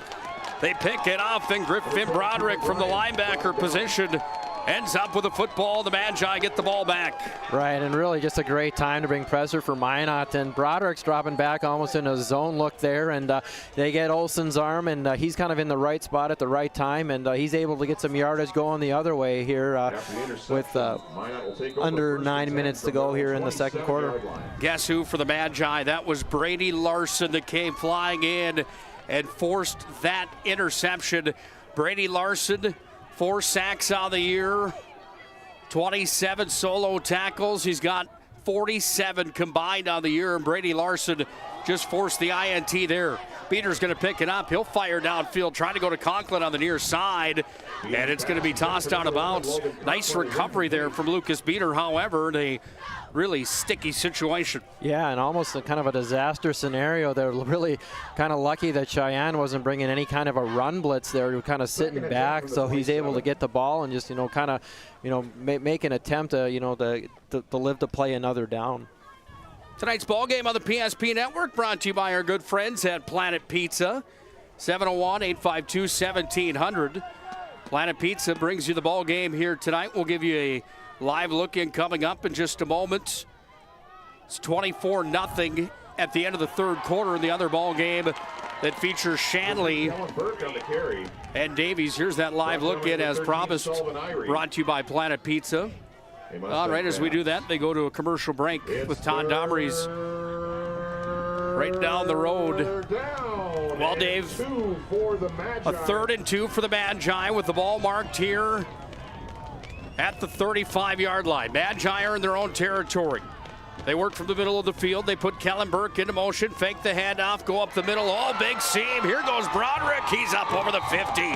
First down and more for the Magi as Griffin Broderick ran with purpose on that play. And we talked about Cheyenne's weapons. There was a great example of Minot's weapons. You ran that jet sweep with Burke the down prior, and so Cheyenne's kind of keying on that. So you use that same jet sweep motion, and then you give it to a big guy like Broderick with the defense maybe leaning a little bit to their right with Burke, and he's able to pick up a few yards for Minot to get him close to Cheyenne's half of the 50. Ball at the 49. They hand off. Kellen Burke's got his first touch of the ball game. And Burke's going to run it up almost to the 45-yard line. He's had the run back duties here in the ball game, but he carries the football there before he's stopped on the play. Coming up was Case Benz to make the stop for the Mustangs. Really, and maybe something Minot's coaches have seen with Cheyenne's defense there, because that's a 3rd consecutive play that we've seen that jet sweep motion, and really Minot's had success with it every time that they've ran it here. Kraft and Conklin out wide here. Let's see if Minot throws the ball here. They're going to look to do just that, Dave, as they fire across the middle. Conklin's got it. He's inside the Serpro red zone again as Conklin took the toss there. Jamison Allen had the coverage, but Conklin dancing towards gridiron as he picks up another first down for the Magi. Right, and really, Nick, it just kind of made sense for Minot to go to a passing look there. The way they ran that jet motion, they took Broderick and Burke out of the game, and you have Conklin and Kraft there, and a really big kid, runs that kind of deep in route there and gets Minot inside the red zone. Number 2, Tyson Ruziska dancing. Down by number 18, Connor Mansky. He runs into Mansky, and Mansky shuts the door. Well, Dave, when you break down the Magi on the season, their offense has been good for 341 yards per game. In game number 10 of the year, through 10 games, I should say, that's 3,417 to be exact. 2,200 on the ground, 1,100 more through the air. They go to the ground again. Tyson Ruziska's in. Touchdown, Magi. And, Nick, that's the first play we've seen Minot High use a fullback tonight. And number 45, Noah Bledsoe, came up through the B gap and met the linebacker for Sheyenne. And just really Ruziska followed him, goes to his right. And once he goes to his right, puts his foot in the ground and gets Minot the lead here with 6:21 to go in the second quarter. Tyson Ruziska for the 18th time on the season. Kellen Burke on to attempt the extra point. Makes it 6-3 on the BNC National Bank scoreboard. Burke on for the point after. That has plenty of distance. It's right down Broadway. And the Magi now lead 7-3 on the BNC National Bank scoreboard. Guess who? It's Tyson Ruziska doing it again for the Magicians. This time from inside the Serpro red zone. 7-3, Magi on top. The trick to throwing well is knowing where you want the ball to go. Like how the local bankers at First Western Bank and Trust take the time to learn about you and recommend the banking services like online banking or personal loans that keep your goals on target.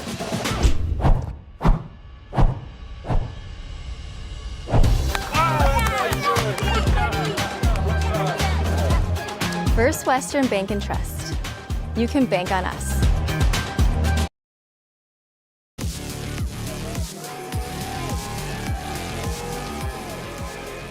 One of the top offensive producers in the West region and our great state of North Dakota. It's Tyson Ruziska into the house for the touchdown.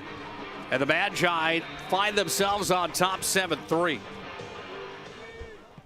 Kellen Burke puts this ball on the ground. That's going to take a healthy roll all the way down to the 12-yard line. It's going to be wrangled up here on the run back the other direction here for the Mustangs. Was Pennu, and Pennu didn't have an easy time with that one. That was a good kick from Kellen Burke. Right, yeah, kind of like that low stinger on the golf course that you and I hit so well, Nick, yeah. Whether it's on purpose or not. Good to see Penno in the game, a senior for Sheyenne. His older brother plays on the Bison. A lot of positive comments throughout the community for Barry Penno. Doesn't have quite the role he has battled injuries. So, nice to see a kid like that get out here, final game at home that he's able to contribute.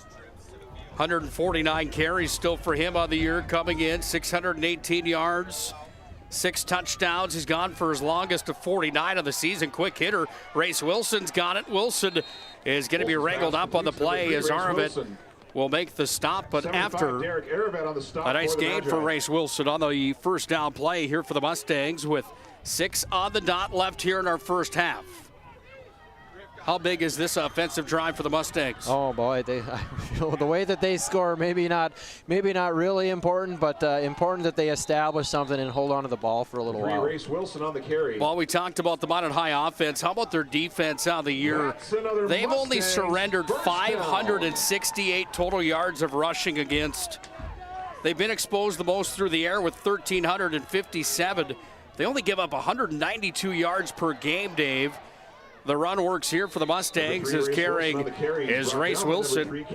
He's near the 40-yard line before Kellen Burke made the stop. Yeah, just with Minot's defense, how can you not be impressed with the season that they've had this year? And playing the Cheyennes and the Bismarck Highs and the Mandans with all those quality athletes, really a fine season defensively from the Magi. Race Wilson finding a seam, went to the right, then to his left. He's going to pick up a first down before DJ Jones made the stop with Logan Conklin. Yeah, just such a slippery back there. I don't know if it was Larson or Broderick that really had him in his sights, and he just kind of made a jump cut to his right and picks up a first down for Sheyenne. Middle of the field for the Mustangs, working here. Olsen takes the shot. He's going to go to the near side. Pass is complete. Oh, look at this play, dancing in for a touchdown. Caleb Deere scores. Mustangs take the lead back. And we talked about it, Nick, with that RPO offense. And really, at any point in time, they can go down the field to Deere in the passing game. And a big athlete like that has that size advantage makes a big play for his team, regaining the lead for Sheyenne. Monster play in the one-on-one coverage. Deere against Conklin. And that time it was Caleb Deere, an all-state athlete, making the play to give the Mustangs the lead back. 9-7. Here comes Adlin on to attempt the point after.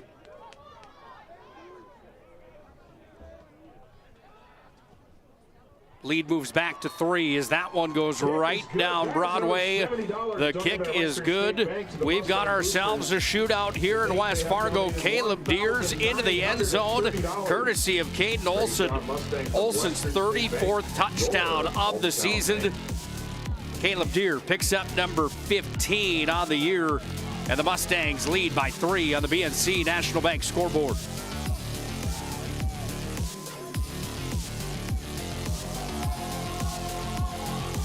No place like the country club.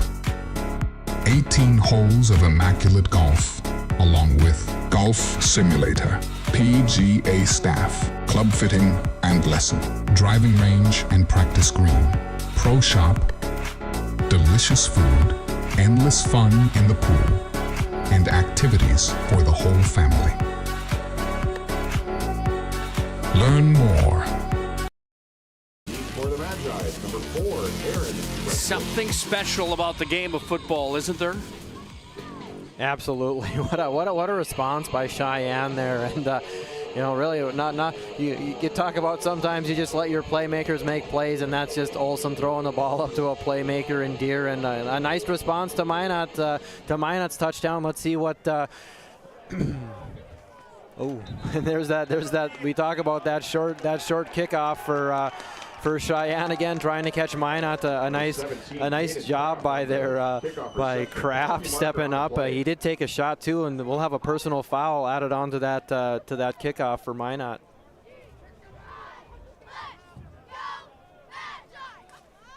Game reset here tonight. Let's listen to it first.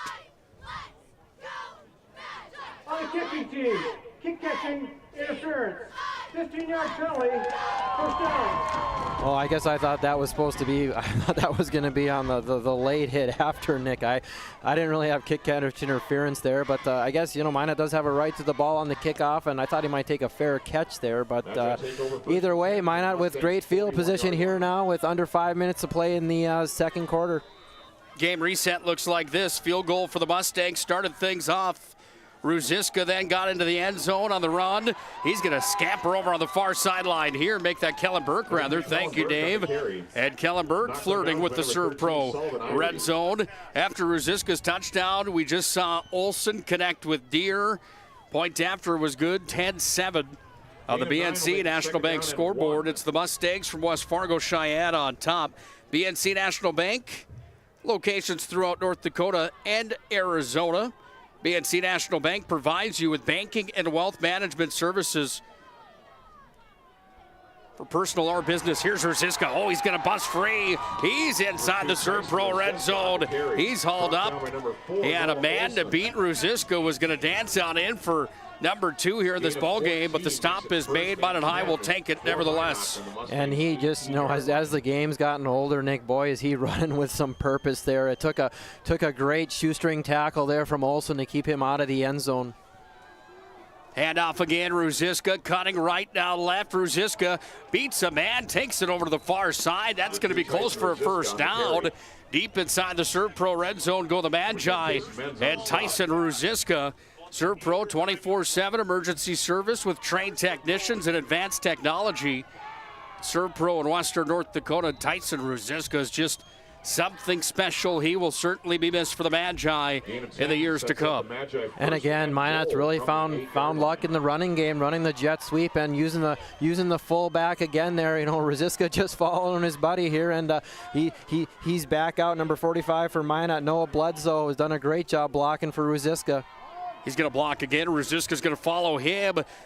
Ball's on the football. Ball's on the field again. Who's going to come up with it here, Dave? Looks like Cheyenne might have it the way they're pointing. Tyson Ruziska fumbled twice in the ball game, and the Mustangs recover both, and Cheyenne comes up with a golden gift inside the 5-yard line. Yeah, Minot's second fumble inside the 5-yard line tonight, Nick. We talked about those big plays and those swings and momentum. Boy, that's a tough one, but still a lot of ball game left to play here. Let's see if Minot's defense can get him the ball back. Well, you don't expect Tyson Ruziska to have those mess-ups, quote-unquote, if you will. And a lot of times when you think about that, you got to remember that high school kids, he's an athlete.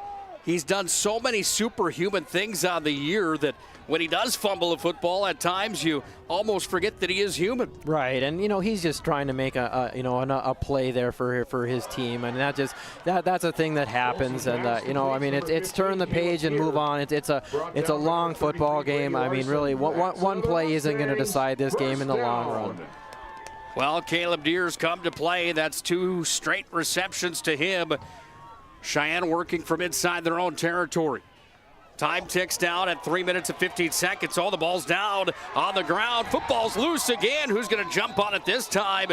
It's the Mustangs that will recover as the forced fumble was there again, as Brady Larson was in hot pursuit of Caden Olson on that play inside of Mustang territory. Right, and maybe where the weather had a little bit to do with that one. A cold hands and a cold football. Looks like it kind of slipped out, running the option to his left, and lucky to get back on that one. Brings up a 2nd and long.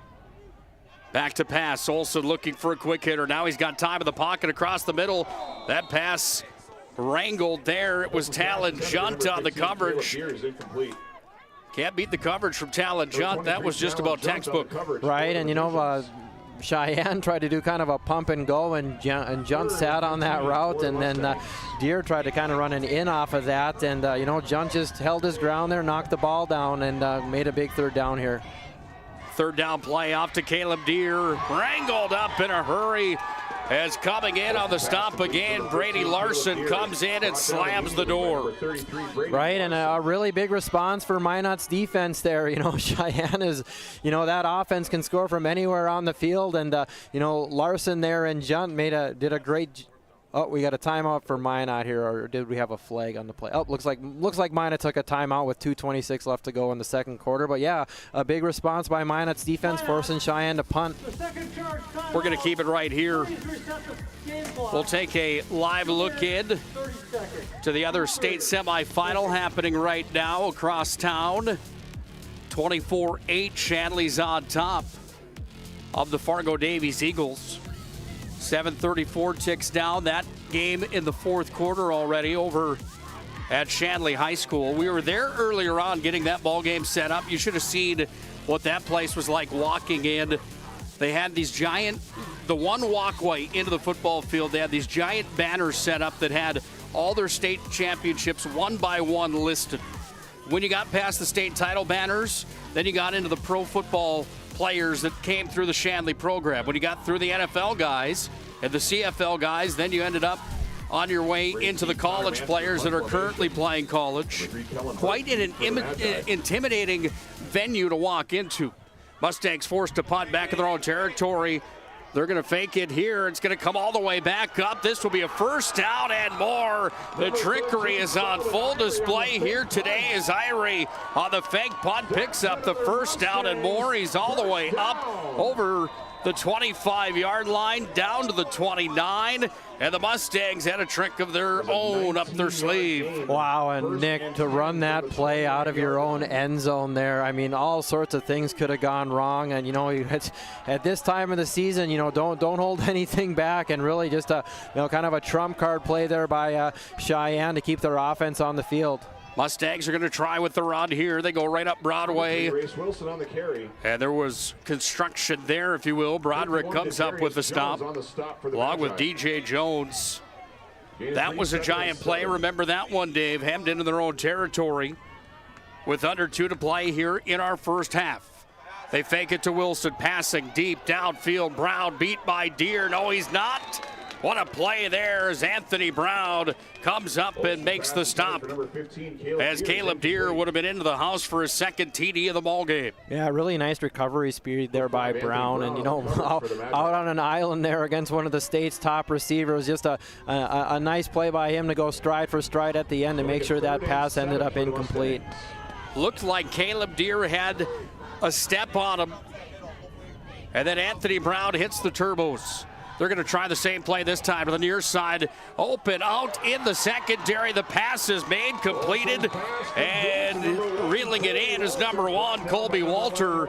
Logan Conklin from the free safety spot comes in and makes the stop, but the Mustangs are on the move, boy, here with 1:24 left in the 1st half of football. Right, and, two receivers right next to each other there in the pattern. It looked like it could have gone to either of them, but, really just a nice play for Cheyenne, picking up another big 3rd down. Hurry up offense here for the Mustangs. It's going to bring up a 2nd down.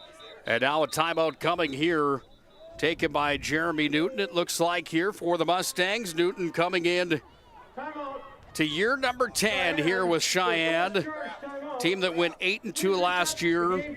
72-23 all time for Jeremy Newton. trying to make it 73-23 here tonight as Mustangs have a 10-7 lead on the BNC National Bank scoreboard. Whether it's getting an education, making priceless memories, learning to play, playing to learn, or simply getting where you need to go, the team at Ackerman Estvold has been behind these projects and countless others, developing critical infrastructure, valuable spaces, and even some good old-fashioned fun. Entrusted with the things you know, but delivering more than you may realize. Ackerman Estvold, trusted for decades and decades to come.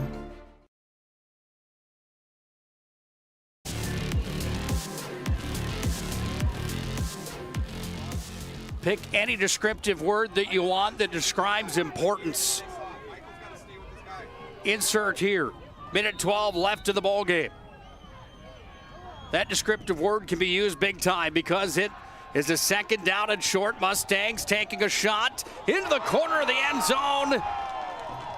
Touchdown. Colby Walter took it on the play action. Rolling out was Caden Olson, and Colby Walters got his 4th touchdown of the year and a gigantic play for Cheyenne. They lead 16-7 now on the BNC National Bank scoreboard. Yeah, and Minot really was expecting that too. You know, a cover 2 look for Minot. You know, they had guys out there in the secondary, but you know, Olson rolling to his left, throws the ball right on a dime to Walter in the end zone, and you know, beats a pretty good player in Burke for the touchdown. Colby Walters into the end zone for the 4th time this year. That number continuing to rise for Caden Olson. Point after. Had the distance. It's good.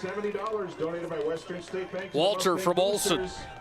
Point after is complete. 17-7 on the BNC National Bank scoreboard. Well, insert that word that you wanted to. And the next minute 5 can be used to be described that way as well, because let me tell you, going into the half trailing by 2 possessions is not what the Magi look to do here in the state semifinals tonight. Many of our clients come to us already accomplished in their lives and on the right track. However, whether it's in response to a life-changing event or you are nearing retirement, you can sleep well knowing that together we have planned for both life's opportunities and challenges. And no matter what happens, we are here to help guide you.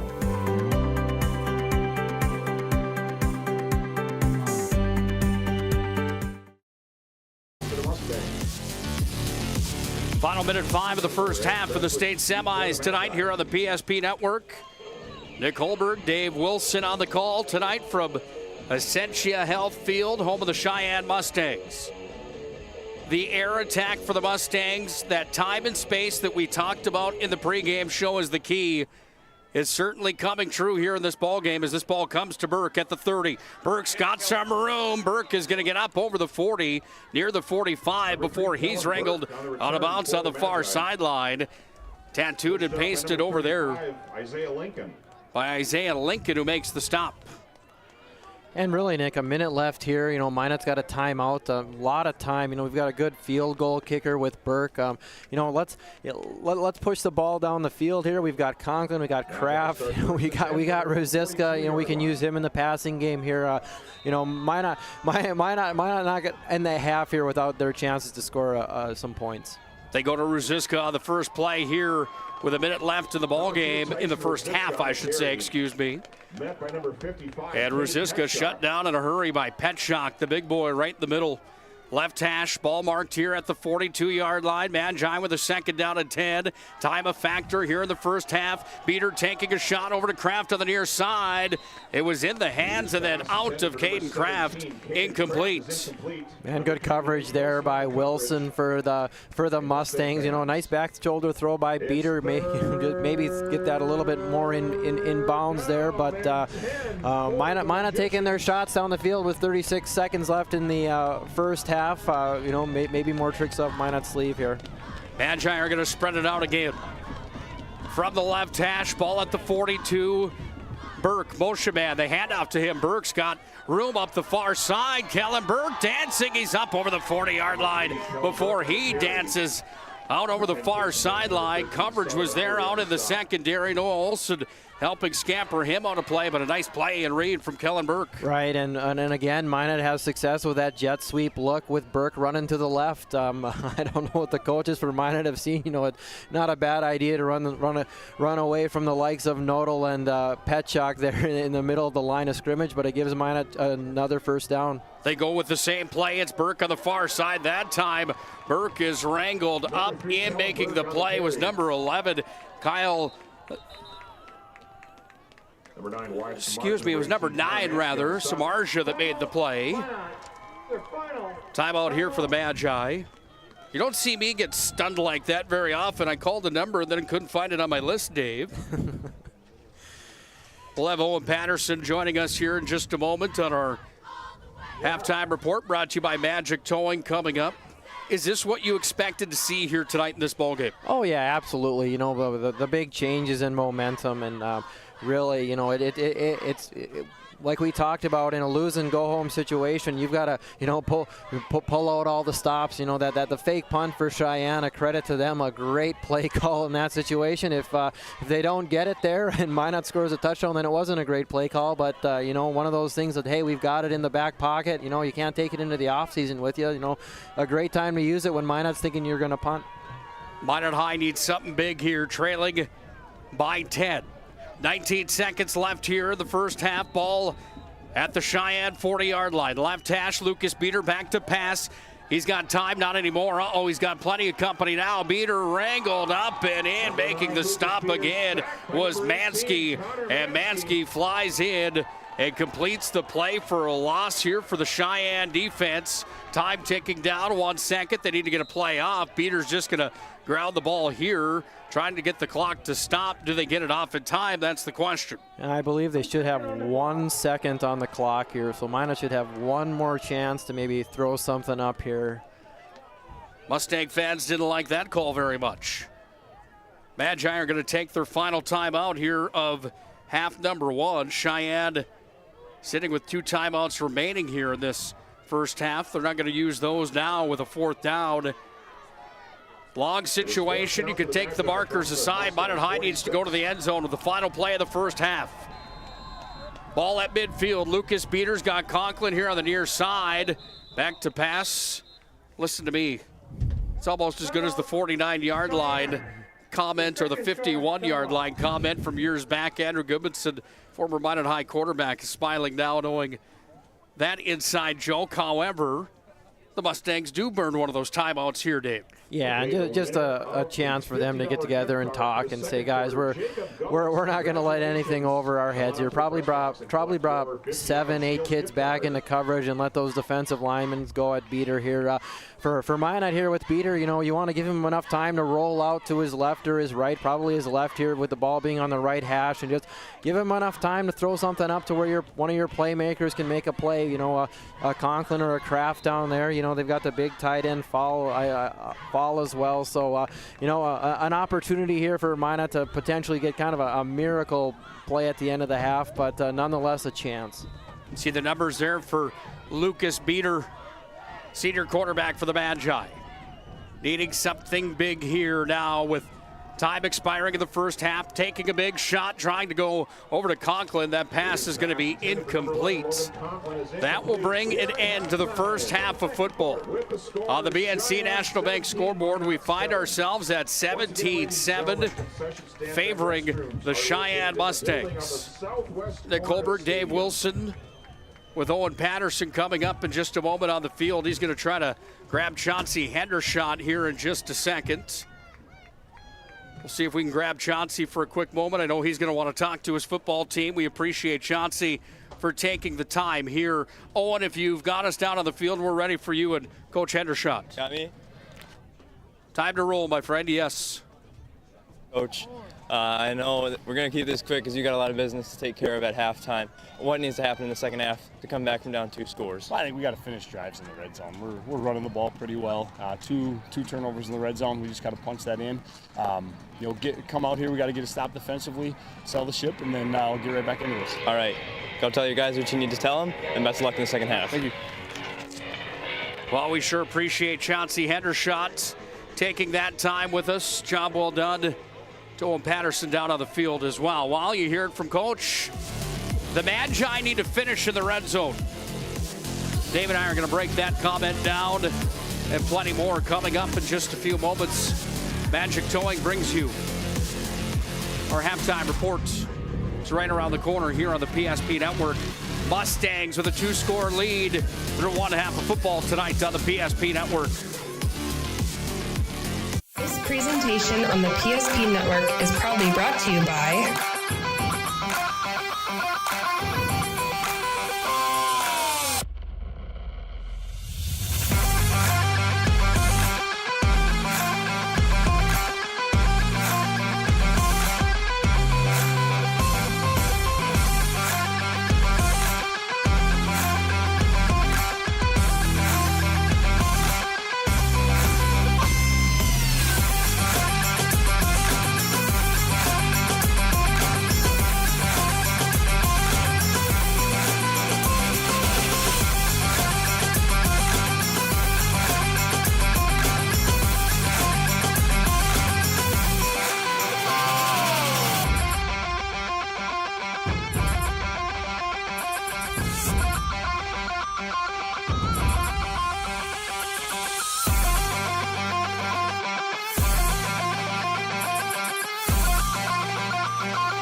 For decades, Nodak Insurance Company has been serving our state's residents in good times and challenging times.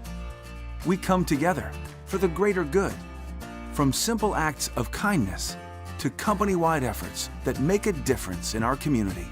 It's who we are, rooted in North Dakota and ready to serve when it matters most. Nodak Insurance Company, agents with answers. Darren Johnson, Cody Olson, and Scott Wilkins, your agents with answers in Mandan.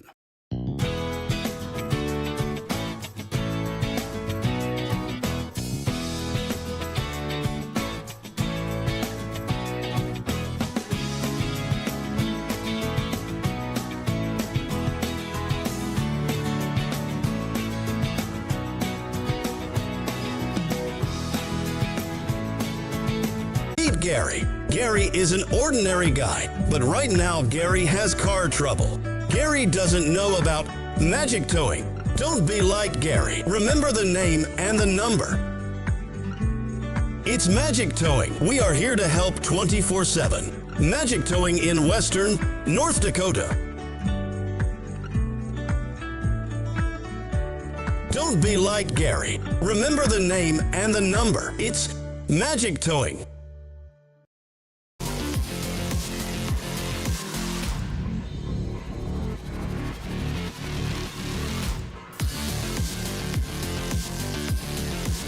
Three halves of football is what remains in the season for 3A football in North Dakota. And right now, it's the Mustangs from Cheyenne that are in the driver's seat to keep their season alive. They lead 17-7 on the BNC National Bank scoreboard. Welcome in to our Magic Towing halftime report. Magic Towing, You blow it, we tow it. It's really not their tagline, but I told them it should be. Magic Towing, mark that number down. Don't want to end up in a bad situation. Magic Towing will help you out in those situations. They bring you the halftime report here tonight. Live look in of our other ball game here tonight with Cheyenne taking on the Fargo Davies Eagles. Well, you can about stamp that one guaranteed that it's Shanley that's into the Dakota Bowl, making another appearance, the defending state champions. On the Planet Pizza Live look in 31-8 in favor of the Deacons right now over Davies. 17-7 here in this ball game. Welcome into our broadcast booth alongside of a good friend of mine, Mr. Dave Wilson. I'm Nick Hulberg. Thanks for joining us here tonight on the PSP Network. First things first, are you having fun here tonight? Oh, yeah, Nick. Just a great night of high school football, semifinal night. Kind of being able to check in on the other game as well. To see with Shanley and Davies, and this one here, it's had its fair share of kind of great plays, for both teams, and it's a really entertaining half of football. When we look at the game reset in the showdown here today, there's going to be a lot of plays that are talked about in this ball game, and not the scoring drives in this contest. It's some of the other big plays that we've seen here in today's ball game. How big was that play from Logan Conklin to shut down what would have been a 98-yard run on a fumble recovery for the Mustangs to get the first points of the ball game? Right, and like we said, the Minot coaching staff up here was just thrilled that they were able to get off the field, only giving up 3 points after what was just a huge momentum play. Fumbling, that close to the goal line, and then it going all the way back to your 1 yard line. A great play by a senior there for Minot with Logan Conklin. You tip your hat to that kid,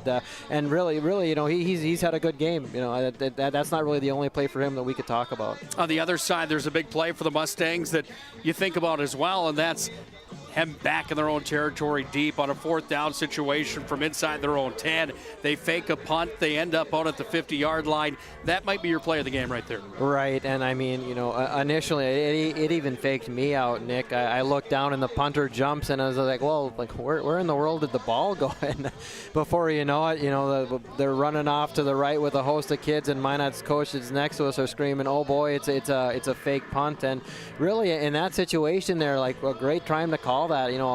All credit to the Cheyenne coaching staff. The kids executed the play really well, and they were able to get 7 points on that drive and to give themselves a 2-score lead going into the second half. Let's look at some of the scoring plays of that first half of football. We see that the Mustangs got on the board first with a 3-point field goal opportunity. Chase Odlin, he doesn't miss much. He put it through the uprights from 27 out. That made it 3-0. Then it was Tyson Ruziska that danced into the end zone for another one on the season, games, I should say. That's the play for Tyson, 17 to be exact. 2,200 on the ground, 1,100 more through the air. They go to the ground again. Tyson Ruziska's in. Touchdown, Magi.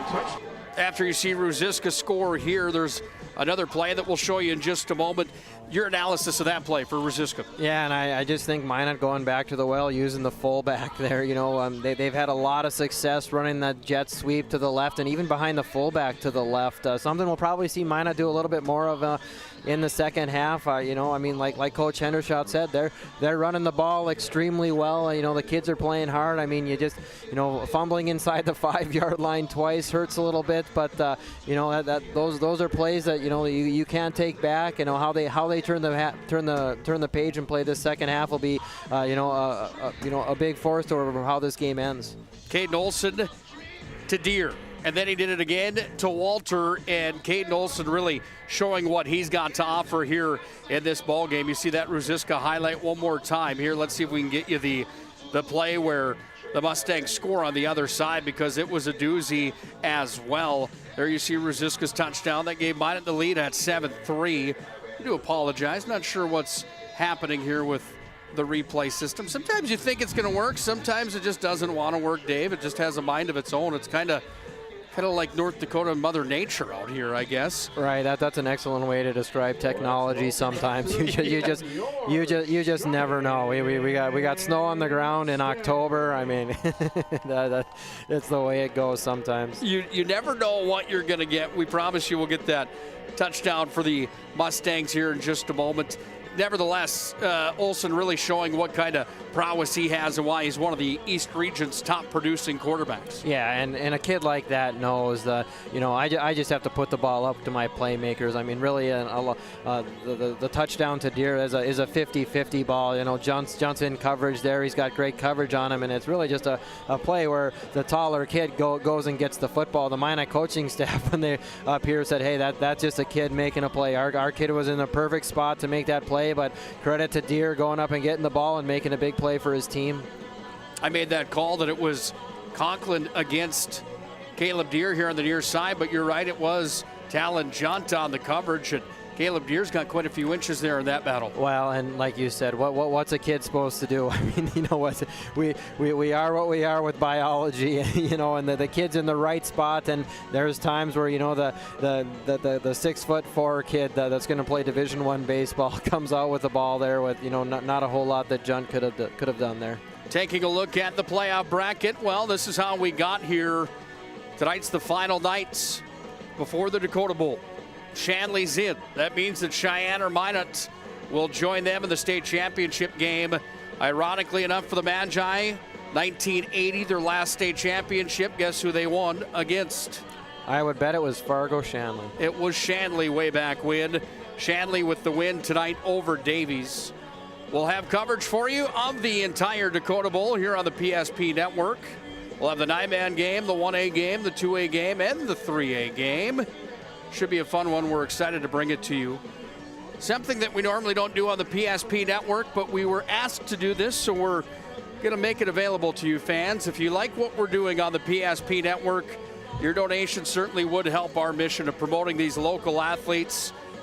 The fees and the costs that are associated with doing playoff games on the PSP Network, and those dollars and funds that go towards the High School Activities Association and the rights structure and the rights fees. We certainly would appreciate any of your supports. Venmo, we have a PayPal account set up on our homepage as well to receive donations if you want to help support our mission. Of course, we're happy to have you just like and follow the PSP Network on all social media platforms as well, including hitting that subscribe button on YouTube. That goes miles for us also. Again, like and follow us on PSP Network social media platforms, on Twitter and on Facebook. Hit that subscribe button as well. Here we are in our Magic Towing halftime report, 17-7 at the break. Dave, is there one key, one change in your mind in the first half for Sheyenne to be able to run away with this ball game here tonight, starting with their X's and O's? Anything that the Mustangs look to do different in the second half? No, if I'm them, I stay with attack mentality. I mean, they're a team that obviously doesn't like to punt the football. I mean, you're near the 50-yard line and you're going for it on fourth down. You're in your own end zone and you're running fake punts. I mean, that's and I've always been a fan of whatever sport it is. Attack mentality. You're not if you got the ball, you don't be defensive with the football.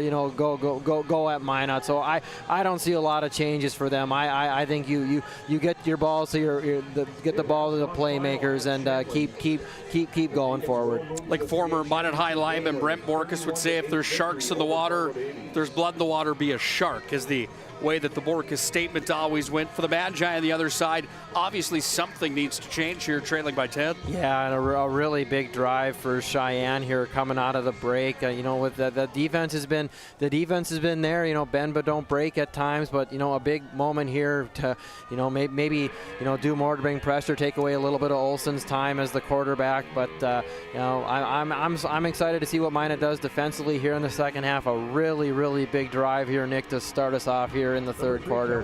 Buckle up tight. It's time for our second half of football here on the PSP Network. Nick Hulberg, Dave Wilson on the call. We can't thank you enough for joining us here on the PSP Network tonight.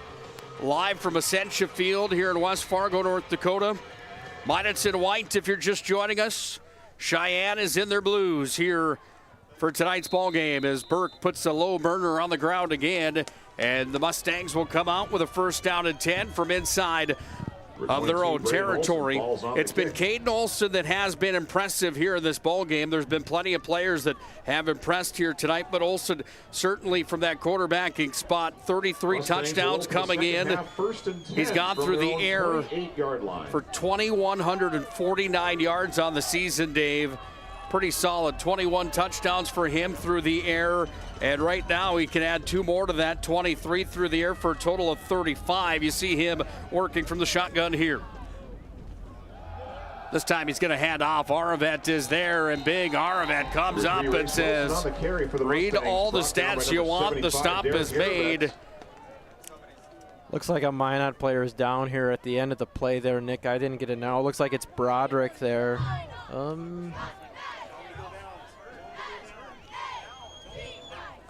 Oh, looks like he's going to stay in the game. Hopefully Broderick is all right. Yeah, and you've got the Minot coaches here telling him he's got to go down. And I mean, you know, really, and he's a kid. He's waving him off, saying, I want to play football here. You know, a smart play to get him off the field and get a trainer to him to see if he's okay. 31-8, the final score. Shanley takes down Davies here tonight. 3rd down and a long 9 for the Mustangs. Trip receivers to the left, 1 to the right, working here from their own 30-yard line.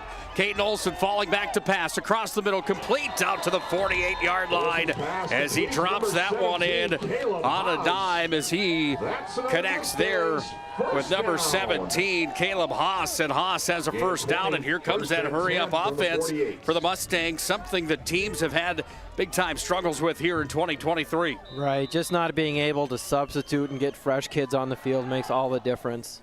Another quick hitter, far sideline, passes out incomplete. That's Cooper Bryant. Knocked out by number 5, Anthony Brown. Anthony Brown again on the stop. What a fun season of Magi football it's been for us here. Can't thank you enough, Dave, for your help calling these games. And, of course, Phil Shurik back in Minot. Number 7, Caden Olson. Quarterback keeper for Caden Olson. He's going to be stopped by big Dylan Huber in the middle there for the Magi.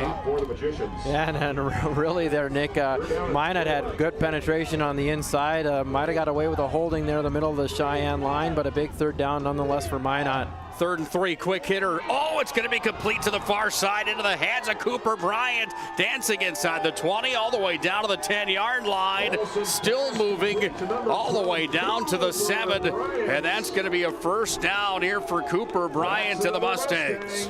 Right, and I didn't get a number for Minot there, but it looked like almost an interception going the other way, and the ball got through his hands there, and Bryant takes it all the way inside the 10-yard line for Sheyenne. Giant play again here for the Mustangs with a 1st and goal. Quarterback on the keeper. They fake to Race Wilson. Might have had the pressure on the inside. As Aravet was there, so was Broderick. And Michael George came flying in, and that Magi defensive core comes up with the stop.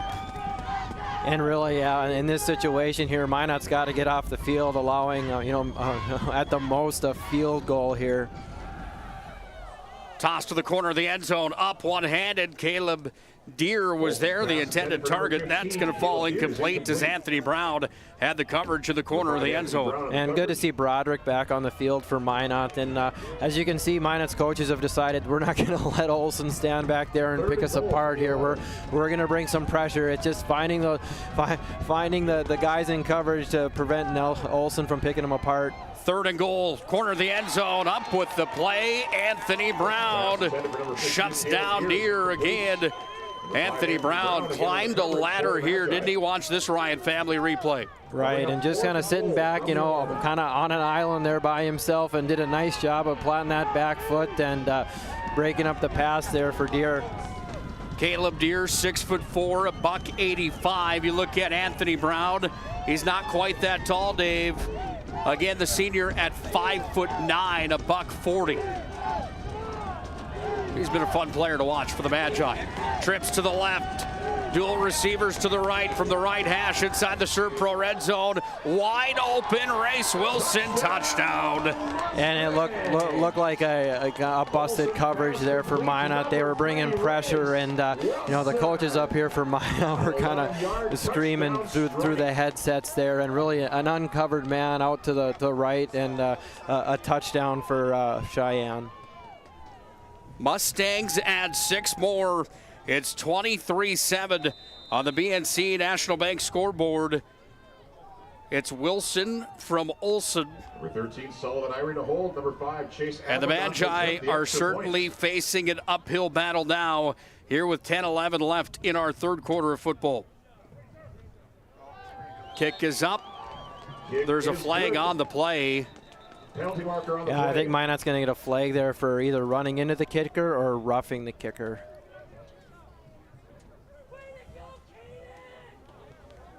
On the defense, roughing the kicker.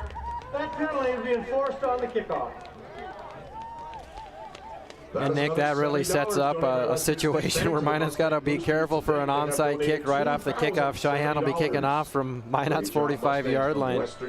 Mustangs are on the board again. They're going to get some help on the next play, which will be a kickoff. 23-7 Mustangs, jarring the Magi to open up second half football. There's no place like the country club. 18 holes of immaculate golf, along with golf simulator, PGA staff, club fitting and lesson, driving range and practice green, pro shop, delicious food, endless fun in the pool, and activities for the whole family. Learn more and become a member today. Semi-final coverage on the PSP Network is brought to you by our friends at Prestwich Orthodontics. That ball's on the ground, and so is Talon Junt for the Magi. He's going to wrangle it inside his own 15. Prestwich Orthodontics, 0% financing and free consultations, virtual or in office. Enjoy professional treatment in a fun, relaxed atmosphere. Check them out at minebraces.com. Prestwich Orthodontics, specializing in braces and Invisalign. Big thank you to them for their continued support of the PSP Network. Well, here come the Magi, deep in their own territory, working from the middle of the field. They hand off Tyson Ruziska. He's going to go to the left, hitting the edge up to the 15. He's tripped up on the play, and Ruziska's down after a gain of just about 2 on the play. And really, Nick, a lot of time left here in the second half, and not really, kind of time for Minot to take a ton of chances yet. Not really backs against the wall, early into the third quarter, but really a big response drive here for Minot is necessary. Only the third time this year that somebody's put up 23 or more on the Magi this season. Conklin across the middle. That pass was tossed out. There's a flag on the play as the coverage on the secondary for the Mustangs, saying I didn't even hardly touch him on the coverage out there, Dave, was Wilkie. Let's watch this one back here, as it looked like that pass was just maybe a bit over the head of Conklin. Right, it looks like it was a little bit out of his way there. I didn't see if it was Wilson there or if it was Jamison Allen. I think it was Wilson in coverage there. Might have got a little bit of the jersey there, but Minot will take that with some of the other plays that have gone against them here, and fresh hit it down for Minot. Uncle momentum starting to swing towards the way of the Magi, who set up on the left hash, 30-yard line, working with a handoff here to Ruziska.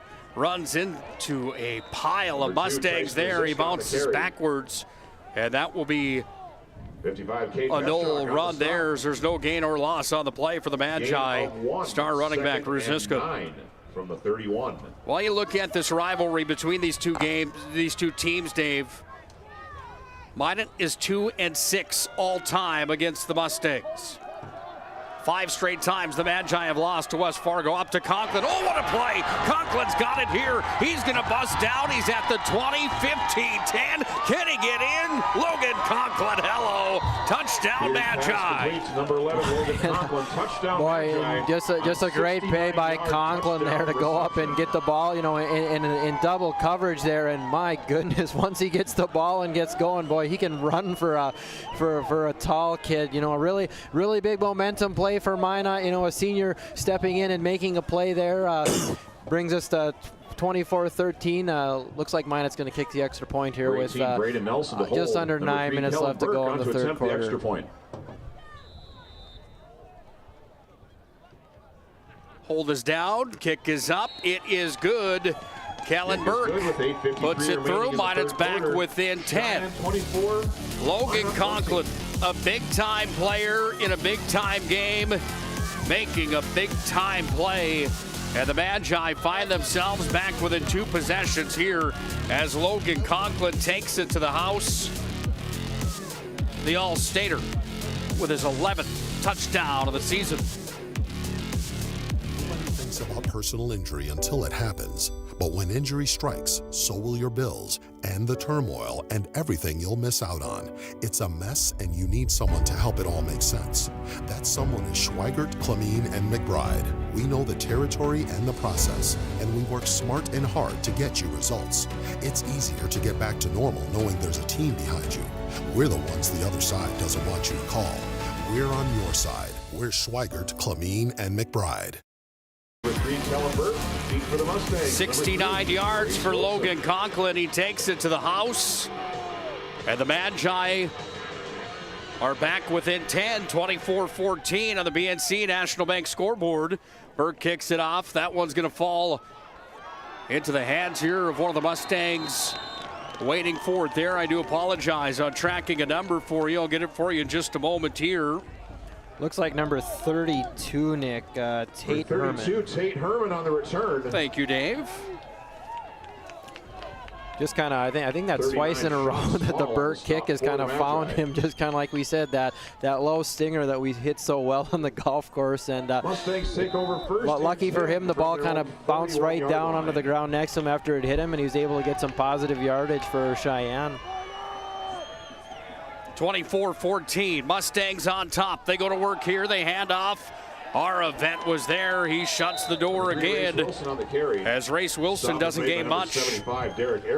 More than a yard on that play. Yeah, Nick, this game is turning into a bit of a track meet here. We have 2 touchdowns in the first 3 minutes of the second half here. A lot of football left. Back to pass, Caden Olson across. That pass out and incomplete. Pass intended for number 12, Cooper Bryant, is incomplete. Quick hitter for Bryant. Bryant couldn't wrangle it in. Bryant, one of the top targets in the entire EDC. He's got a touchdown in tonight's ballgame. Right, and maybe really the first time that the timing's been just a little bit off with Olson and his receivers. Brings up a third down here. No, not a lot of times do we see Sheyenne huddle, away from the ball. So, they kind of understand, how important this play is here. 3rd and long. Let's see if Minot's defense has got the answer. Listen to the Magi fans that made the trip from Minot tonight, rolling out to the near side, tossing it downfield. That pass is going to be knocked away. How about the coverage from Kellen Burke? And really, Olson had a lot of time there rolling to his left. A great job by his offensive line. Kind of threw off balance. Burke is in a great spot there. Good coverage by Minot, by Junk there, by Burke. Conklin in coverage there. Not a whole lot for Olson to find there. Brings up a punting situation if they do punt it. They will. Ball's in the air, calling for the fair catch was Burke. This takes a Sheyenne roll all the way to the Minot 30-yard line. Magi will take it there. And the Magi have a little bit of momentum here as they come up with a big stop after a Logan Conklin touchdown. Yeah, and like we said, Nick, we talk about it a lot. Any sport you're in, momentum is such a big thing here, and such a like we talked about big drive with Minot, had the ball earlier. Logan Conklin makes a play. Now it's on the defense, and they get a stop. Now it's back to the offense. And you want to win a championship, you've got to have all the kids pulling in the right direction, and this is a big spot here for Minot's offense. In motion goes Burke. Runs to the left, then the right. They hand it off. Broderick. Broderick gains just about 5 on the play as the big junior makes his way up to just about the 35-yard line before the inside line was there to make the stop. Really, and you see Broderick get hit about the line of scrimmage, and he still falls forward for 4 yards. Really a tough run for him. Northern Plains heating and air, bringing you the ball game here tonight. Here's Kellen Burke running to the near side, gets free for another 4 yards on the play after the initial contact. Burke is over to the near sideline. They'll set up on the right hash with the ball marked at the 37-yard line. By the way, Northern Plains heating and air, located in western North Dakota. No other choice to seal your heating and air game than Northern Plains heating and air. Well, the fans are engaged here tonight. Two of the best teams in North Dakota going toe-to-toe on any other year. When you take Shanley out of the equation, this very well could have been the state championship game. Handoff. Broderick, hello. Broderick's gonna break free. He's at the 30, 20, 10, 5, touchdown. Griffin Broderick from midfield. Really a situation there, Nick. They're just trying to get a first down, but once he gets out into space, that like I said, with the same thing with Conklin, just a big guy that moves really well, and just a huge play for Minot with Kraft out front there blocking, and that brings it down to a one-score game here with half the third quarter gone. Number 3, Kellen Burke, on to attempt the extra point. Kellen Burke's going to come out and try to put it through the uprights. It's blocked. No good. Kick is no good. With 6:44 remaining in the third quarter. Well, nevertheless, the Magi are back within 4. I knew Broderick could run. I didn't know he was that fast. My goodness, look at him turn on the burners here and say, come and get me, fellas. We're back within a possession.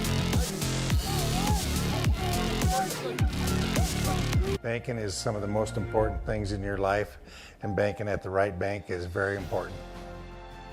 We're really proud of our bank because we have great people, and our people are what make our bank go. We always want to treat our customers right and do the best job we can for them, and try to do things to help make our communities better.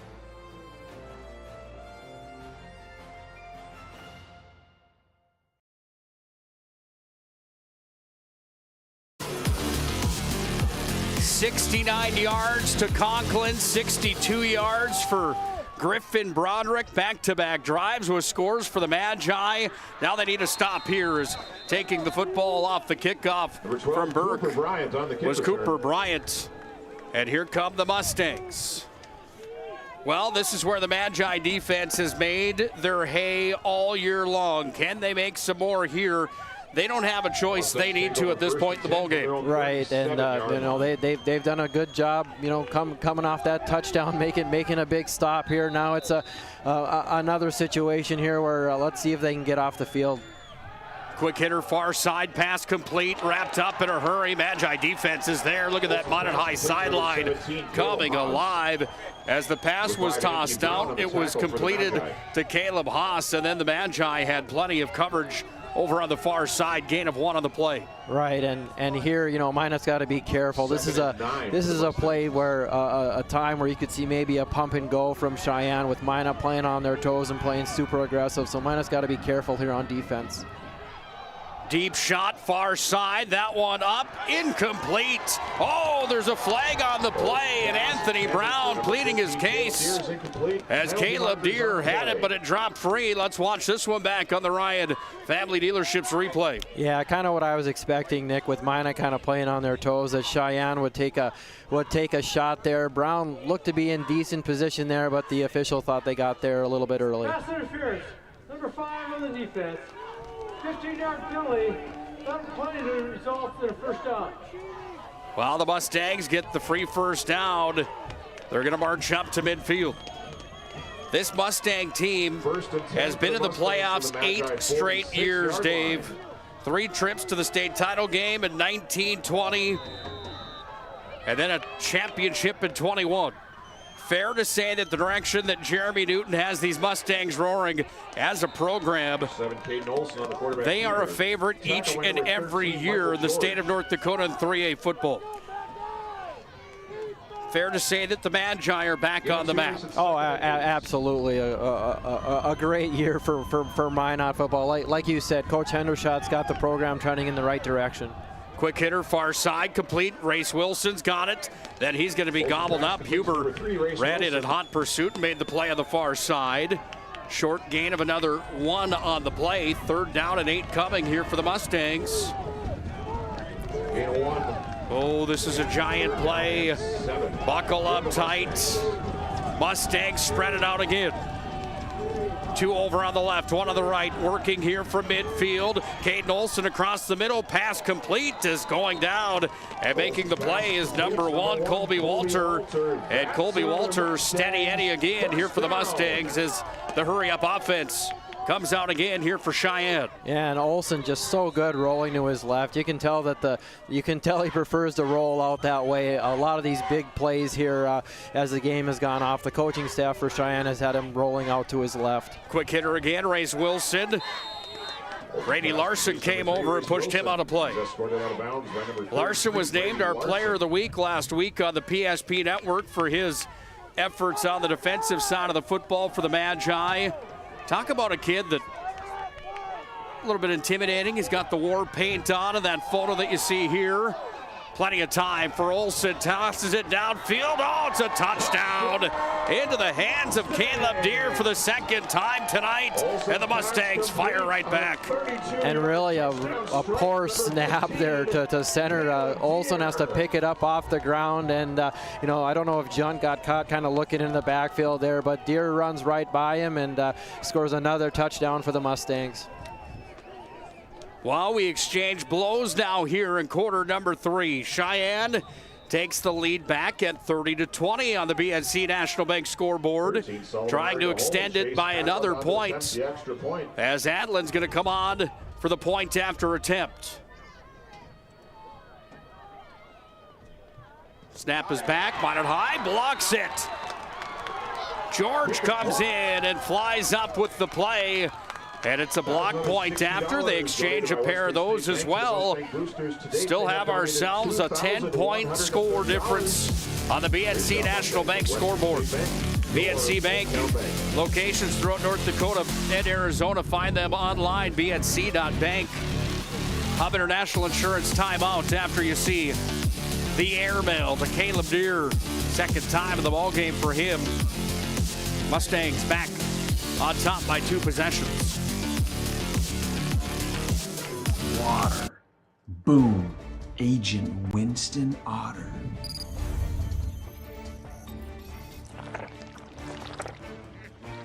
He's been called the human sponge.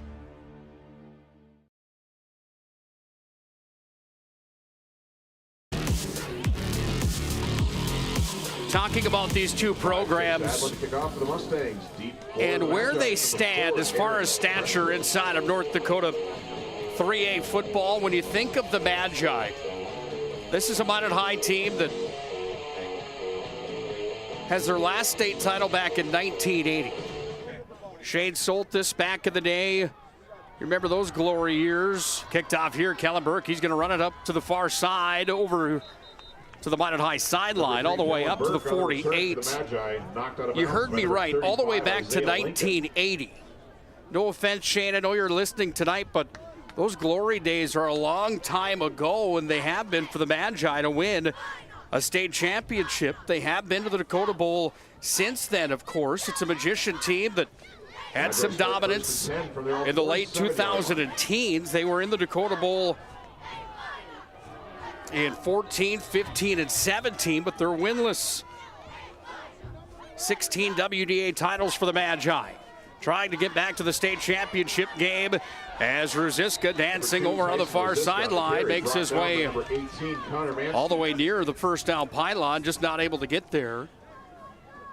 For the Magi and Chauncey Hendershot, trying to put the Magicians back on the map as a staple, as one of those top teams in North Dakota. How big is that for the program itself? I think it's huge. And, I mean, like you said, Minot hasn't won a state championship for 43 years now. But, at the same time, you can look at Minot as a school that's been perennially strong in football. And, you're not always going to win the state championship. You think about, the dynasties that have been going on. We're kind of in the midst of a Shanley dynasty. And, going back, there was a Bismarck High dynasty and a Bismarck Century dynasty, and then you had Fargo Davies was really good, West Fargo High School before the split. I mean, it's tough to win a state championship. You'd think, one of these years Minot would be able to get over that hump, but it's definitely not easy when everywhere else in the state has got a lot of quality athletes too.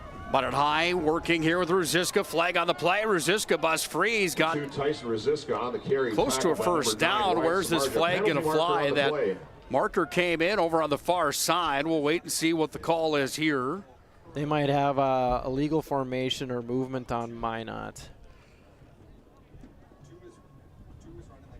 The officials come together. They have that conversation right now. Here's the call. Looks like a shift on the offense. 5-yard penalty. Still first down.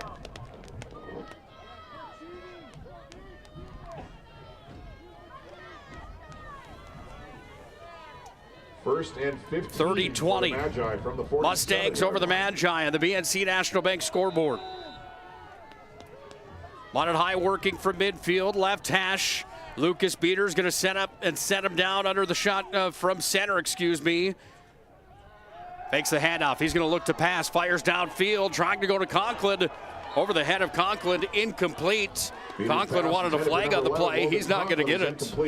Yeah, and it looked like just a case of the ball being overthrown there. Conklin trying to sell his case there to try to get Minot a free first down, but probably a good call that the ref didn't throw a flag there.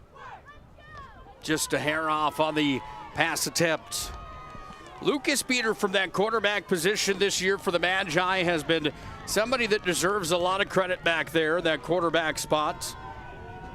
Placing Jaden Sparrow from a year ago, nobody really knew how number 9 in white was going to do, and let me tell you, I think he's performed better than a lot of people expected. Here's Ruziska on the carry, almost back to the original line of scrimmage. It brings up a third down and nearly 10.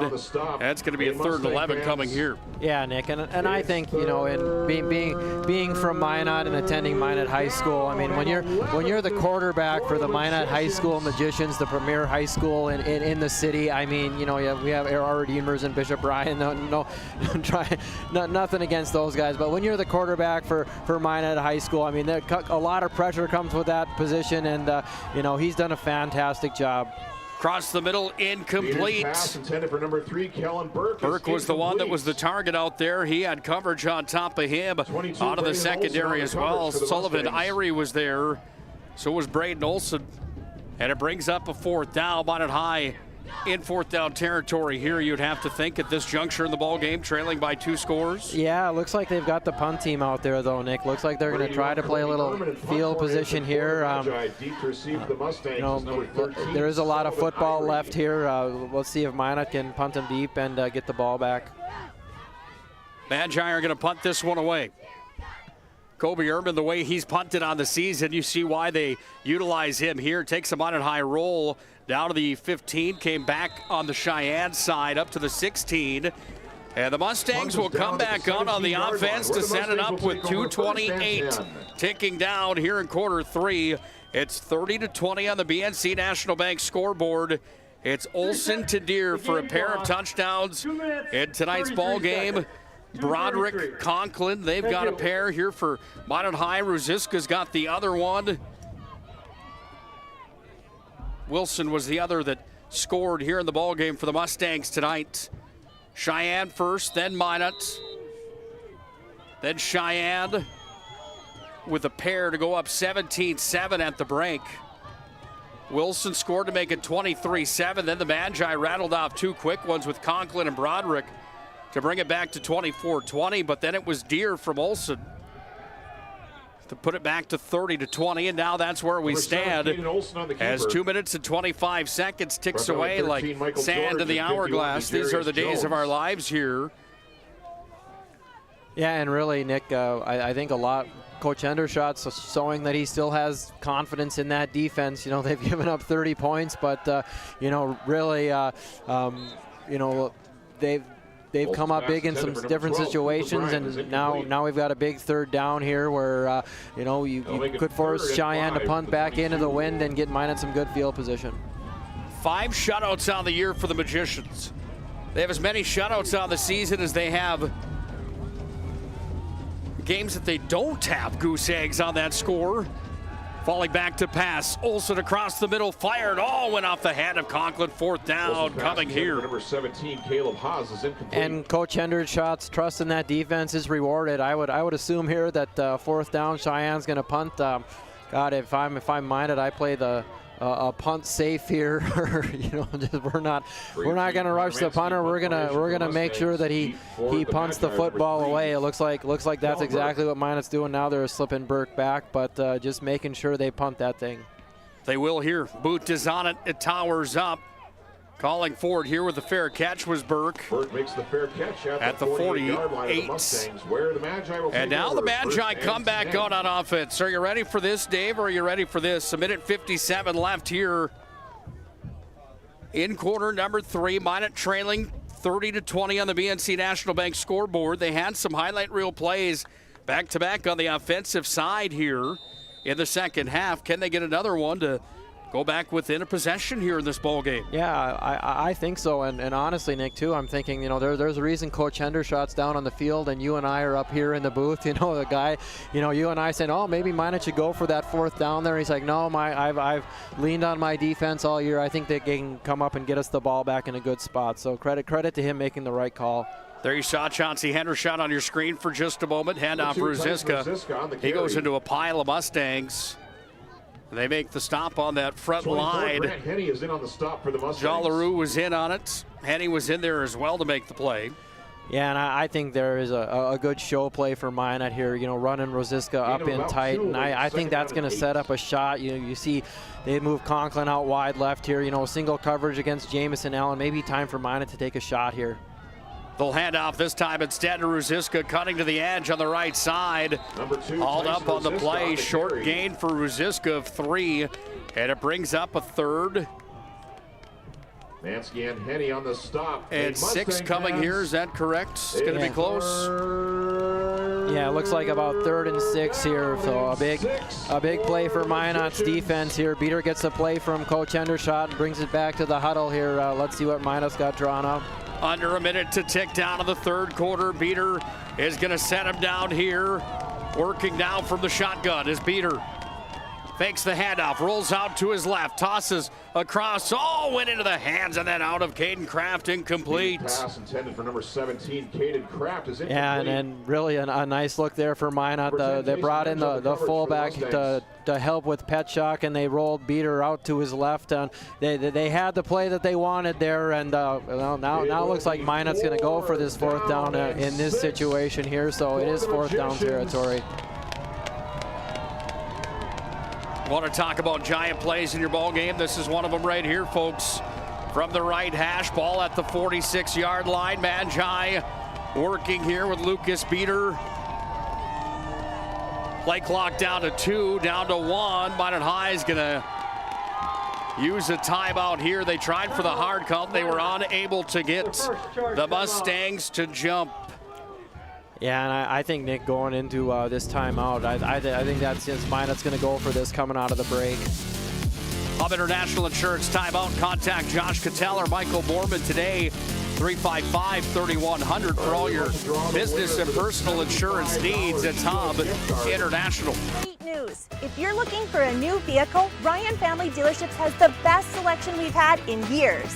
You'll find fantastic offers from Nissan, Honda, Chevrolet, Buick, GMC, Cadillac, Chrysler, Dodge, Jeep, and Ram. Hold on. Ryan sells Chrysler, Dodge, Jeep, and Ram? Yes, we do, and we'd love to sell one to you. Visit one of our 5 convenient locations in Minot and Williston. Get your next vehicle from a name you know and trust. Ryan Family Dealerships. Tonight's game on the PSP Network brought to you by Minot State University. 96% of recent MSU grads are employed or continuing their education. Minot State brings you the ball game tonight. Huge play, 4th down. Magi beater across the middle, off to Conklin. Oh, he's got it. It's complete to Logan Conklin. The chains will move. Right, and really rolling out to his left, kind of throwing across his body. A great play there by Lucas Beater. You know, even a greater catch made by Conklin there to get Minot the first down. Logan Conklin, when called upon here tonight, has been big, to say the least. Magi work with a first down and 10. 20 seconds ticks down here in quarter number 3. Handoff Ruziska up the middle. Ruziska's got a seam. Oh, there's one man to stop him as Ruziska's down to the 15-yard line. But how about the defensive play coming there from Noah Olson, wrapping up the ankles. Ruziska would have been gone for 6. And that's not the first time we've seen Olson come in and make a shoestring tackle on Ruziska there. You know, like we said with Conklin, you know, chasing the man down to the 1-yard line. You know, never give up, make him snap it again. A big play for Sheyenne. 10 games complete in the regular season. 3, the Sheyenne 30, Minot 20. Let me rephrase that to make sure it's right. 10 games complete in the season. 9 in the regular season, 1 in the postseason. One of these teams is facing their final 4th quarter of the year here in West Fargo. It's the Mustangs with a 30-20 advantage over the Magi right now. Quarter number 4 is next here on the PSP Network.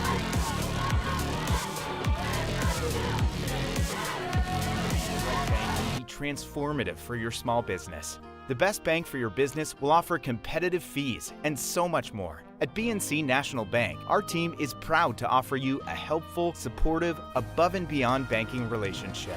Starting to stress about the complexities of qualifying for a small business loan? BNC can guide you through the process with much less stress and likely far more success. Speak to one of our team members today.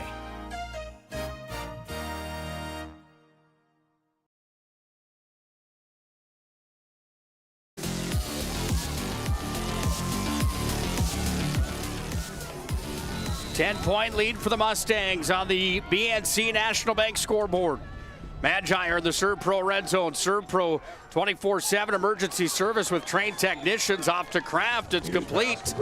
And Kraft is down to the 11-yard line. And the Magi are deeper into ServPro Red Zone territory. Right, and just a nice composed throw there. You know, Minot comes out with a fullback, so Cheyenne's probably thinking Minot's going to probably attack the line there. You know, a nice play action look and go. He's got a wide open Kraft there. Gets Minot 8 yards on first down. Magi handoff Ruziska. He goes towards the right hash. Ruziska on the carry. Ruziska's going to Most of Mustangs on the stop. have a short gain on the play Mustang fans. of 1. No, it's going to be more than that. It's going to be a 3rd down and real short here, Dave. As the Magi are inside of ServPro territory. That red zone, 24/7 emergency service, trained technicians and advanced technology. The Magi need a big one here. Beater's going to keep it. Beater is going to bulldoze his way right up the middle. And the quarterback keeper is good enough for a first down.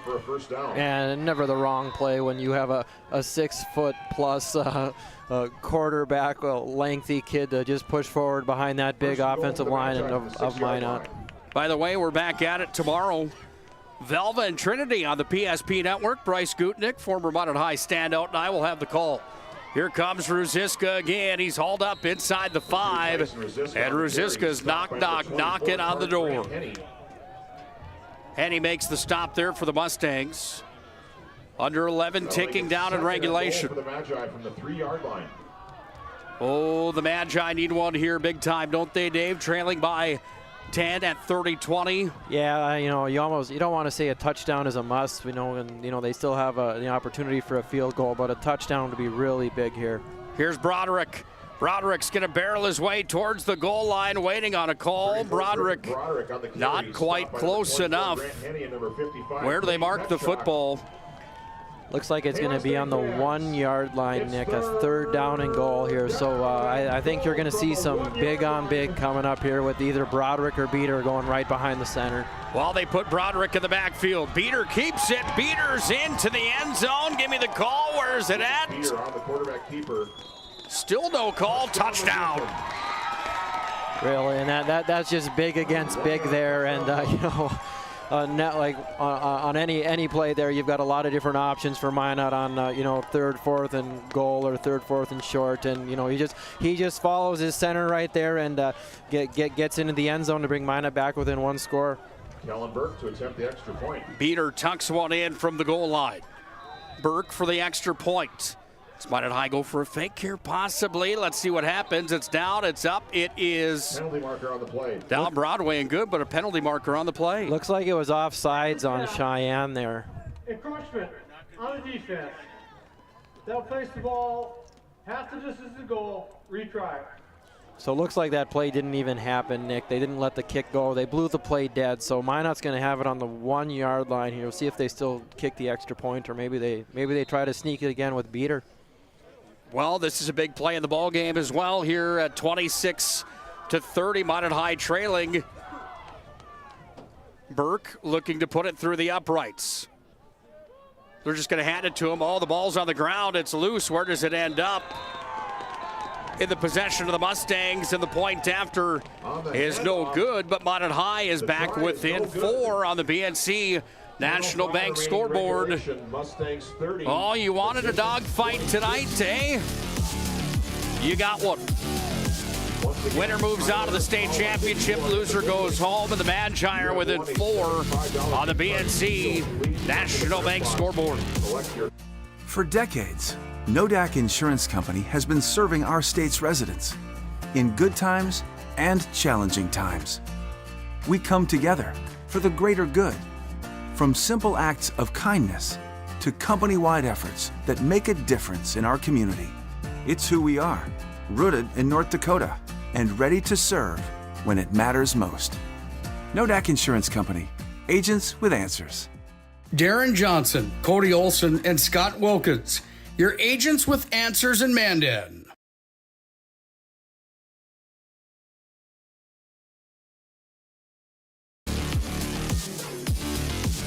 Magi kick it off down into Cheyenne territory. It comes dancing and working his way all the way up to the 35-yard line. On the carry was number 17 on the touch here for the Mustangs. On the kickoff return for the Mustangs. Caleb Haas, Nick. Thank you. Haas had the run forward. The Cheyenne team's the real deal, aren't they, Dave? It's a shame that one of these teams has to lose here tonight. You could say the same about the Magi. Cheyenne has been legitimate in 2023. They want another shot at Shanley, I guarantee you that much. They hand off here. No, they keep it. Caden Olson's got it on the quarterback keeper. He fooled everybody. Ball's on the ground. Who's got it? Magi are pointing. They're saying they've got it. The Magicians pick up the fumble. And that's really, Nick, been kind of the, you know, a little bit of the issue with Cheyenne offensively with Olson when he's ran the ball, kind of holding it out like a loaf of bread. And you know, a great job by Minot's defense there, you know, ripping at that ball when Olson got into the second level. And if you'd have told me early in the third quarter Minot had a chance to take the lead with the possession early in the fourth quarter, I don't know if I'd have trusted you. What a play that was. I don't think I would have believed myself telling you that. I don't want to bring it up. I'm just going to bring it up. I'll just say it. How much of bus legs do you think is a factor? I mean, it's as soon as the kids get at, you know, like that 5-10 minute mark of the first half, I think then you throw that out the window and the kids are just playing ball. Lucas Beater back to pass. Plenty of time, sends it downfield. It's going to be incomplete as he tried to toss it out to Kellen Burke. Beater took a shot there too as he stepped into that throw, just out of the reach of Burke there. I think it was Petchak that got to him there too, but looks like Beater will be okay in 2nd and 10 for Minot. Ball marked right at the 50-yard line, working from the right hash. The Magi on the move here after a gigantic play that resulted in a turnover from a fumble. Here comes Ruziska. He's got a touchdown of the ball game and a gain of 5 on this play as he's going to dance his way all the way up to the 45-yard line. And the Magi go to work with a 3rd down and 5, facing them here with 9:25 ticking down in regulation. And you can tell that the physical toll of this game is playing on these kids, Nick.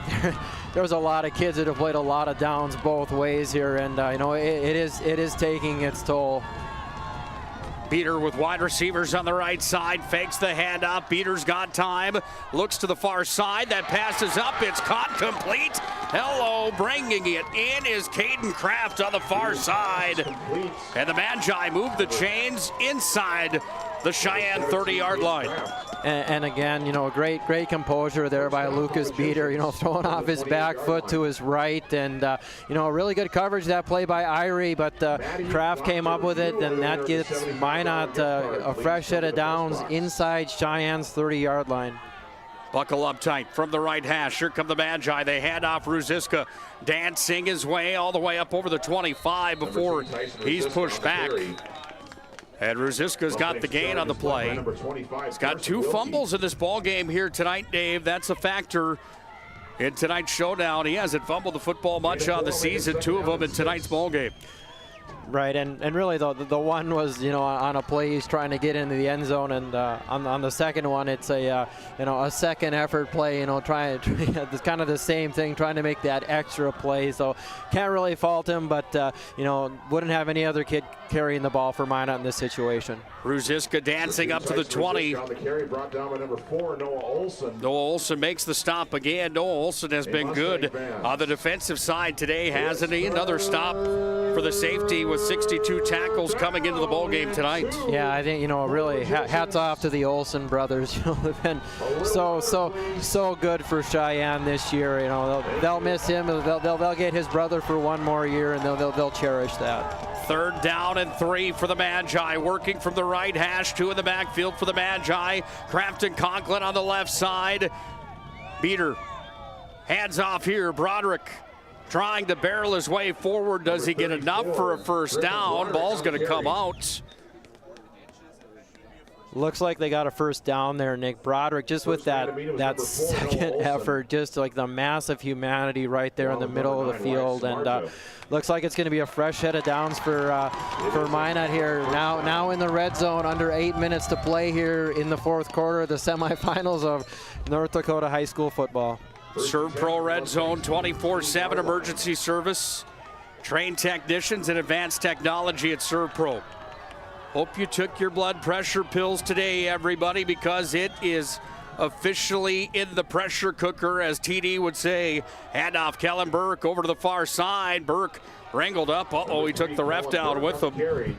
Hopefully he's okay on the far side. Hard hit over there.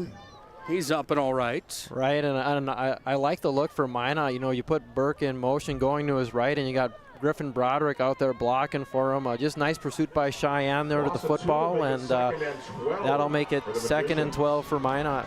Tweet at us at Network PSP. Who's today's MVP of this showdown? Minot High, a 2nd down and 12. Quick hitter Conklin tried to make something happen out here. He's going to avoid 1 tackle. He's inside the 10 as Conklin's got the gain and the extra yards after, as Conklin using that muscle to dance inside. Well, he's not inside the 10. They mark him at the 11-yard line.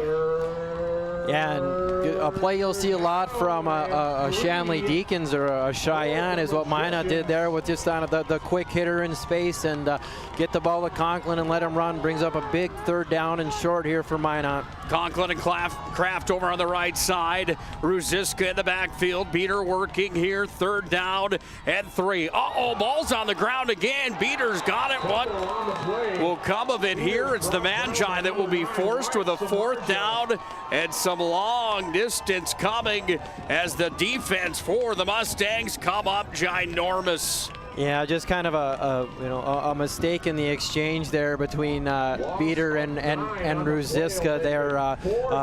Minot lucky they got the ball back. It'll be 4th and about 15 here for Minot. So a play where they're probably going to look to either a Kraft or a Conklin in the end zone to try to get him the lead. Buckle up tight. This could be your ball game right here. Trips on the right, one on the left. Beater rolls out to his right side, tosses it down, goes to Kraft. Kraft has it on the far side. Oh my goodness. What a play from Caden Kraft. What a throw, Nick, by Lucas Beater. Maybe an even better catch. I was looking at Conklin on the near side of the fielder who had press coverage against Jamison Allen and just putting it up to a spot, and great coverage by Sheyenne, and it just somehow gets down to Kraft inside the 5-yard line. Again, I don't know if it was a better throw or a better catch, Nick. First down and goal for the Magi. They hand off Broderick right down Broadway, touchdown. Second score of the ball game for Griffin Broderick. And the Magi have their first lead of the second half of football. They led at 7-3. Since then, it's been the Mustangs in the driver's seat. Wow, and what a high school football game, Nick. And right there, Minot taking advantage. You know what, we talked about Bledsoe, the fullback, and from that spot, using a kid like Broderick with Bledsoe in front of him, there was not a lot of defenses in the state that are going to be able to keep him out of the end zone there. Kellen Burke, just like a Sunday drive, right down 83, took his hands off the wheel, right down the center line, of the Magi lead 33-30 on the BNC National Bank scoreboard. What a ball game tonight. It's not over yet. 5:39 left, the Mustangs, and that wild Bills-style offense coming away, the Magi defense when we return. What a doozy tonight here in West Fargo. Stylists are trained to understand the nuances of cutting men's hair. Less pomp, more adore, huh, Brittany? Square face, wavy hair. Mid-fade with a textured top. Finish it off with a hard part and taper that neckline, coach. Cowlick, what's the move? It's not just all about hard work here. Hit all. 7. Pressure. Poise. Yeah.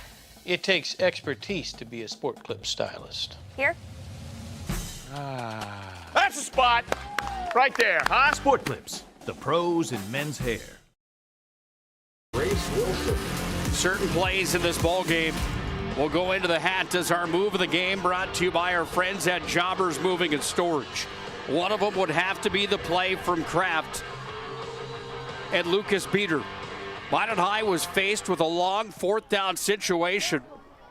They tossed it down to the corner of the end zone, down on the play, as putting the knee down after the kick was gobbled up there. The low burner again, as Braden Olson was the one that gathered the football. Is that correct? Yeah, I think it was number 22 for them, Braden Olson. Yeah, he just kind of, like a baseball infielder, got to put his knee down behind. And in high school football, if you're down, no contact required. So, well, Nick, under 6 minutes to go here in the 4th quarter, and I don't think I'd rather be anywhere else. Minot High trying to get back to the big dance. Caden Olson with time in the pocket. He's got company. Now he tosses it to the near side. Is that going to be intentional grounding coming here?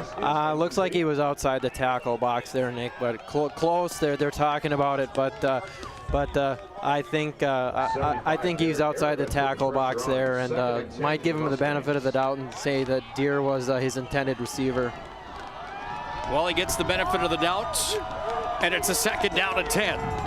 Mustangs from inside their own territory. The Magi defense like fire-breathing dragons here as Caden Olson runs it forward and dives down over the 26-yard line. Larson makes the stop for the Magi, and we're down to 5:15 to play in regulation. Magi fans are at volume. Boy, do they travel well tonight. Either that or they're making some big noise across the middle. It's going to be complete, and then Logan Conklin comes in, and Conklin makes the play, and that's going to be short to the 1st down marker, I do believe, here. Yeah, based on where the linesman's got him mark there, Nick. We've got a 4th and short here coming up for Cheyenne at their 33-yard line with under 5 minutes to go. Want to talk about a big play in the ball game. This is it right here. 4th down and short. Magi defense looking for a stop. They're going to try to pass. They're going to take a shot down to the near side. Up, incomplete, as Logan Conklin had the coverage out of the secondary. Oh, they're going to throw a penalty marker on this play, Dave. Yeah, I don't know if Conklin might have got there a little bit early. The back judge threw the flag. I don't see a flag on the near side if he did. Ooh, boy. It looked like he might have got there a little bit early, but boy, Nick, did that flag come really late in the process. You know, kind of a gutsy play on 4th and short for oh, look at Conklin's reaction. That's an all-state player right there saying, you got to be kidding me. 1st down and 10 here for the Mustangs on the gimme. Running forward, Caden Olson, he dives forward for a 1st down. Nothing but respect for the officials. Hands down. Got to take it easy on those guys. We don't have many of them. They do a great job. However, I don't like the call. I'm not afraid to tell it to you. 2nd down and 8 coming here for Cheyenne now. Quick hitter. Oh, getting a hand on it, knocking it down. Aravette, look at his reaction on the near side. Wow, and just the mojo that Minot's defense is playing with right now, Nick. Just a lot of confidence with those kids. You know, those kids are playing fast. You know, you mentioned about, hey, you know, we got possible bus leg, anything like that. You know, that is in the past for Minot now. You know, a lot of excited kids on that sideline. 4:12 ticks down. Here comes the heat again. Oh, the little screenplay is going to be complete.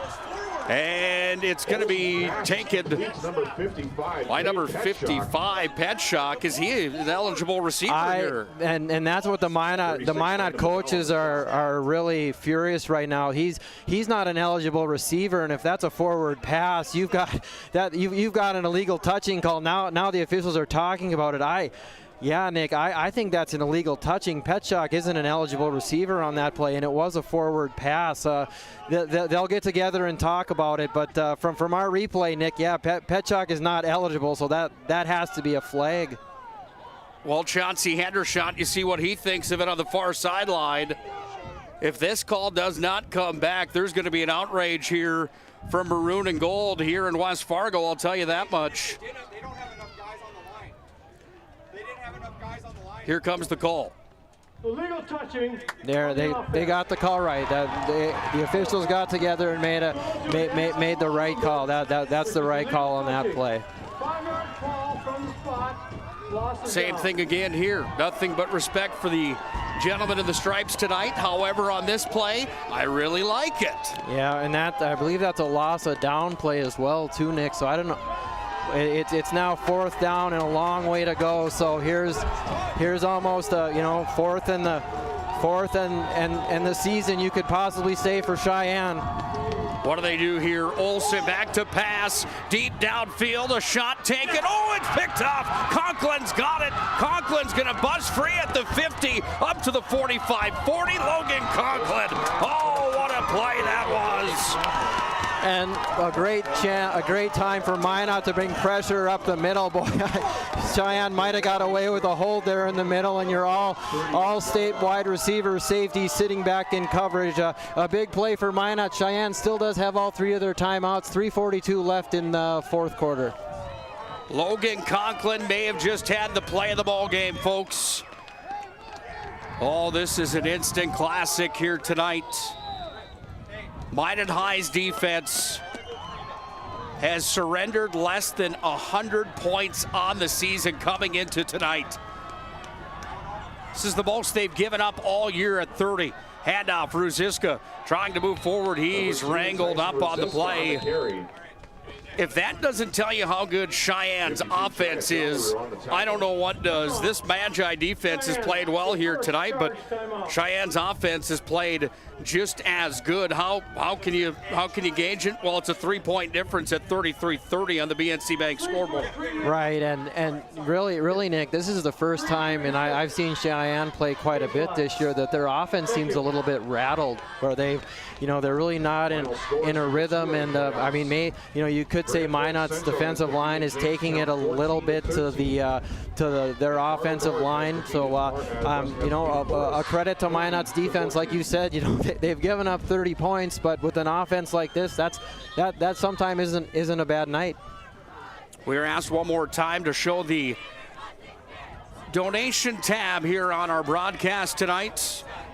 Your donations help our mission of promoting local athletes. We can't thank you enough for doing so or considering PSP Network here to promote local athletes tonight. This is an instant classic that we couldn't be happier to promote.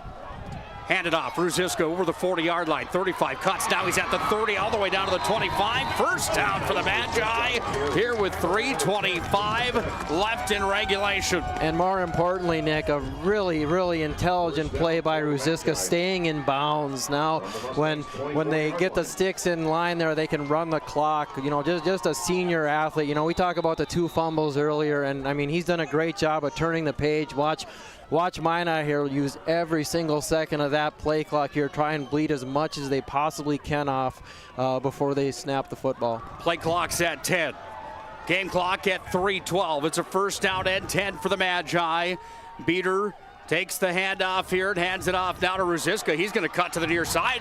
It's Ruziska inside the 11-yard line as Tyson Ruziska Brought down by number 6, Jameson takes it deep inside the Serve Pro end zone. And again, Nick stays in bounds. Just a smart, heady football play for him, just staying in bounds. And it's so important for the ref to be able to roll that clock. Some of the Minot fans thought he might have rolled it a little bit late there, but with under 3 minutes left and Minot with the ball on the 11-yard line, ball security here and running time off the clock becomes oh so pivotal. Minot High up by 3 points on the BNC National Bank scoreboard. They go to Broderick. He's going to try to make it up by 10 as he's all the way down to the 1-yard line as Broderick almost had his second touchdown of the ball game. And you can see right now, young man down on the field, number 53 there. That's Jackson Becker, and those kids in the trenches, him and Petchak and Nodal. I mean, they've played a lot of football tonight, and it takes its toll. You could say the same for Minot too, with Aravet. Big kids played a lot of football tonight, and it takes its toll on these kids. A credit to them. We were talking during the break. What a fantastic football game we've seen tonight, and that's a credit to the kids. And any coach, I'm lucky enough to coach a high school sport. Any coach will tell you this is why we do it, for situations like this.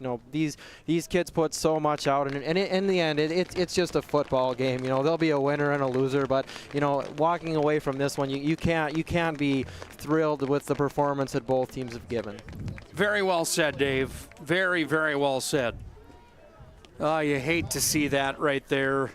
Limping off to the far sideline is number 53, the big man, Jackson Becker. Yeah. And that looks like it's more than just a cramp, unfortunately. Yeah, anytime they're not able to put pressure on, got his buddies helping him. That's just something you don't want to see at the end of a football game like this. Second down here for the Magi. Yeah, and Beater is just going to let the clock go here. I mean, he's looking back at looking back at that clock there. I don't see him going under center with maybe 5 seconds on the play clock or so. I mean, very, very, very well versed in what exactly he's supposed to do in this situation. Play clock's down to 7, now 6, now 5, now 4. How do you like to be Cheyenne? Waiting on the line for this. Play clock is down to 1, and then a timeout comes from Chauncey Hendershot as the Magi find themselves with a second down and a short one. A first down here ices the ball game. A touchdown necessarily does not. Right, and And like you said, Nick, really a credit to both kids there. Minot, those kids are sitting in their stands for an awful long time, and they've played a lot of football tonight. And you could tell Minot was going to wait to snap that football. And a really a good time out here by Coach Hendershot. Let's get the right play here at the right time. We got second and short near the goal line. I mean, maybe even a play there you don't have Beater hand the ball off to anybody. Maybe you just have him get behind that big center of his, and you try to get the first down. Owen Patterson on his way down towards the field. He'll have some conversations after this ball game. It's not over yet, folks. Minute 41 ticking down. Magi working at the 2-yard line with a second down and 1. They go to Broderick. Broderick, best case scenario, he might be at the 1-yard line here. They're going to say that he's close. It looks like it's a first down though, Nick. So Minot's got a complete fresh set of downs. So, they'll, as soon as they get it spotted, they'll start winding the clock, and Cheyenne's going to have to start thinking about using their timeouts. Yeah, if I'm Minot here, I'm in no hurry whatsoever to snap this football. I'm giving it until, it's 18 seconds now. I'm waiting until at least it's under 10. Victory formation for the Magi as Beater goes down to a knee. Number 9, Lucas Beater takes a knee. The Magi sideline starting to celebrate. Here comes a timeout coming from Cheyenne. It's a Hub International Insurance timeout. We'll have a second down and goal coming here for the Magi. Do the math on this one, Dave, with 1:09 left in the ball game. 40 on that, or 25 on that play clock. But the X factor becomes the Cheyenne second timeout that they have here. Right, and they'll have one more timeout after this. At least 40 seconds will run off if it is second down here. So Minot does have 3 more snaps of the football, but I would expect maybe another knee here from Minot to make Cheyenne use that last timeout, and then I guess it looks like Minot just might be okay with taking a knee and pinning Cheyenne deep and saying, hey, here's the ball with however much time left, and we're going to play defense. I don't know, but really right now, the Minot's main focus is making sure. It looks like Minot's main focus is making sure that Cheyenne doesn't get the football back. Shanley beat Davies earlier on tonight. That means that the Deacons are into the state championship and the Dakota Bowl. Minot High trying to make their way into the big dance for the first time since 2017. They're going to go for a touchdown here as Beater's going to be close to the goal line. Does he get it? Not quite. Here's the second timeout and the final coming for the Mustangs here. Yeah, and really a smart play call there for Minot, not risking the chance of a bad exchange. And I would say here on third down and goal, you're going to see the same thing. Just snap the ball back to Lucas Beater and lean forward. If he doesn't get in, you're wasting at least 40 seconds off that clock. Hub International Insurance timeout. We'll be right back as well. Magi trying to put it on ice tonight here in West Fargo. From the 26-yard line, nearing the Serve Pro red zone are the Demons already. Handoff, Hankey dances in the hole. Now he speeds and bursts outside, accelerates to the 20, 15, 10, 2 touches, 2 touchdowns. Carter Hankey, this time they go left, and he just does what he does so well is he read the block. It wasn't off tackle, it wasn't off the guard on the inside, and he took his time, then he bounced to the outside, got a great little kick out block, a touch block, and deep downfield for the Demons, helping him out. Magi bring it up to the line. It's a third down and inches. Here's Beater trying to get into the end zone. Is he in? Touchdown, Magi. And that's exactly what we thought there. That's a situation you give the ball to your senior quarterback, and he leans forward, and that gives Minot a 2-score lead with under a minute left here in the football game. Big Lucas Beaters into the end zone for the touchdown. And Minot High is going to look for the point after coming here with Kellen Burke. Kellen Burke, well, there's some conversation here with the sideline here with Minot High and Kellen Burke. 54 seconds left in the ball game. The Magi lead 39-30 on the BNC National Bank scoreboard. Hold is down, kick is up, it's through the uprights, and the Magi extend the lead to 40-30. You want to talk about a teeter-totter match tonight. My goodness, it was 17-7 at the half. Sheyenne was on top, and now the Magi somehow in the second half. You want to talk about a damn good football team, Dave. Look at what they've done in our second half of football here tonight. And really, Nick, I go back to, in the third quarter, I mean, I didn't want to say Minot's backs were against the wall, but Minot's backs were against the wall. And, for the kids to respond the way that they did, and, really, the buy-in, the buy-in to the process and all that you talk about. I mean, just a fantastic, it's 24-7 with your season on the line, and you're on the road, like you said, you've got a 4-hour bus trip, to a really tough place to play football, and the kids just absolutely responded, and just a total credit to them, and one of the better high school football games that I've ever seen. It's not over yet, however. Minot High kicks off. 54 seconds left here in the ball game. Crazier things have happened, and the Sheyenne team is about as good as they get. Burke is going to take that one right over to the far sideline.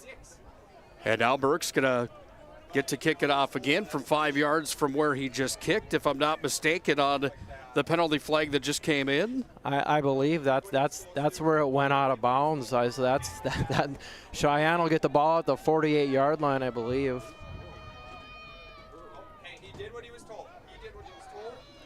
That was an intentional play, it sounds like, from up here. Yeah, the Minot coaches are saying, they don't give Wilson or Irie, those kids a chance to return the football. They're right. That's, just that way you don't give up a touchdown on that play. Now Minot can buckle up and play defense. Like the coaches are up here saying, hey guys, we're okay. We're okay. Yep, they absolutely agree. Well, here we go. Sheyenne seeing what kind of magic they can come with on their home field here tonight.